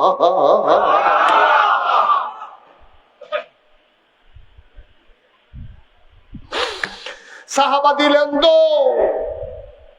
দুপুর গড়িয়ে বিকাল হয়ে গেল, সূর্য পশ্চিম আকাশে হেলে পড়েছে, বাবা এখনো আসে না। মেয়েটা অপেক্ষায় আছে, বাবা বলেছে নবী হাদিয়া দেবে, উপহার দেবে, কি দেবে জানি আল্লাহই জানে। মেয়েটা দাঁড়িয়ে আছে বাড়ির আঙ্গিনায়, দূর দিগন্তে তাকিয়ে আছে, বাবা কখন আসবে মরুপ্রান্তর ভেদ করে। তাকিয়ে দেখে একটা মানুষ দৌড়াইতেছে, মেয়েটা বুঝে ফেলছে এটাই আমার আব্বা। মেয়েটা দিছে দৌড়, মাঠের মাঝে বাবারে গিয়া জড়ায় ধরছে, বাবা হাত তো খালি, আমার নবী কি কিচ্ছু দেয় নাই। বাবা আপনার হাত তো খালি, আমার নবী কি কিচ্ছু দেয় নাই। কই দিছে দিছে দিছে, অনেক দামি জিনিস দিছে। লুঙ্গির খুঁট থেকে তিনি আতরের শিশিটা বের করে, ওই ঘামের শিশি বের করে দিলেন। চতুর্পাশ সুগন্ধে ভরে গেল, সুগন্ধে ভরে গেল প্রতিপাশ। মেয়েটা ডাক দেখো আব্বা কি এটা? নবী নিজের হাতে ওনার গায়ের পসিনা মোবারক তোমার জন্য সুগন্ধি হিসাবে উপহার দিয়েছেন। মেয়েটা আস্তে করে বুকের সাথে জড়াইয়া ধইরা কয় আব্বা গোটা পৃথিবীটা দিল, আমি এত খুশি হইতাম না।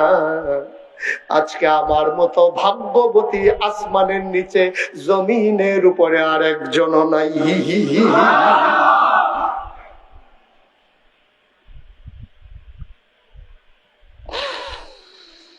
মুসলমান, কলাখালের মুসলমান, মুশতাক ফৈজি যদি কোনোদিন আর না আসে, কোনোদিন যদি তোমাদেরকে না ডাকে, মনে রাখবা আমি এসেছিলাম, মনে রাখবা কথা কয়টা বলে গেলাম।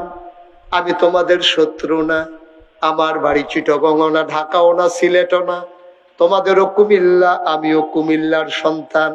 বড় মায়া লাগে রে, চোখের সামনে দিয়া জান্নাত জাহান্নামে চলে গেলে কলিজায় মানবে না। চোখের সামনে দিয়ে একটা মানুষ জাহান্নামে গেলে কলিজায় মানবে না। এই জন্য বারবার ধমক দিয়া দিয়া বসাই, বুঝাইয়া বুঝাইয়া কথা বলতে চাই।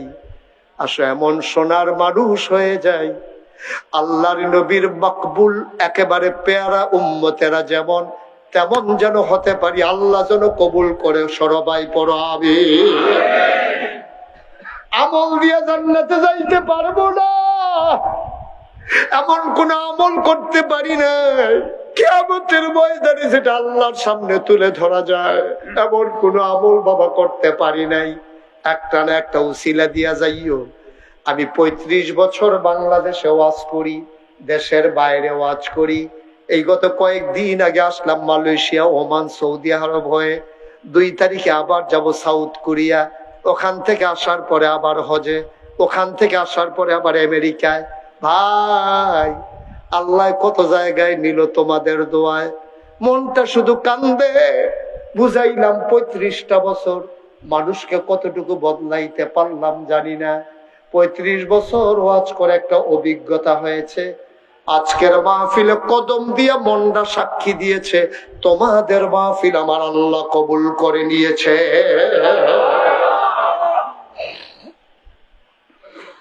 একটা লোক আর উঠবা না, একটা লোক চলে যাবা না, সবাই মিলে আজকে মাফ চাইবো আল্লাহর কাছে। আল্লাহ নবী কয় পাহাড় পরিমাণ গোনা লইয়া আমার উম্মত যখন আল্লাহ বলে ডাক দেয়, পাহাড় পরিমাণ গোনা, চোখের পানিটা চোখের কোনা থেকে নাকের মাঝামাঝি আসার আগে বান্দার পাহাড় পরিমাণ গোনা আল্লাহ মাফ করে দেয়। সবাই মিলে তওবা করার দরকার আছে নাকি নাই? মাপ চাওয়ার দরকার আছে নাকি নাই? একটা লোক আমরা উঠবো না, সবাই রাজি আছি ইনশাআল্লাহ? কয়েক মিনিটের ভিতরে তওবা করবো এবং দোয়া করব। এর আগে একটা লোক চাই। এই মসজিদটা শুরু হয়েছে বেশি দিন হয় নাই, গত বছর মাগরিবের পরে এসেছিলাম। এবার শুনলাম টয়লেট অজুখানাটা এখনো নাকি হয় নাই। বড়ই কষ্টের কথা। হয়ে যাবে ইনশাআল্লাহ। শুরু করলে আমরা সবাই মিলে চেষ্টা করলে কয়দিন লাগবে? আছেন যে হুজুর আমল করে তো জান্নাতে যেতে পারবো না। আল্লাহ নবী বলেছেন মান বানা লিল্লাহি মাসজিদান বানাল্লাহু লাহু বাইতান ফিল জান্নাহ, যে দুনিয়ায় মসজিদ বানাবে আল্লাহ নাকি জান্নাতে তার জন্য ঘর বানাবে। একটা লোক পারবেন যে হুজুর দোয়া করে দেন?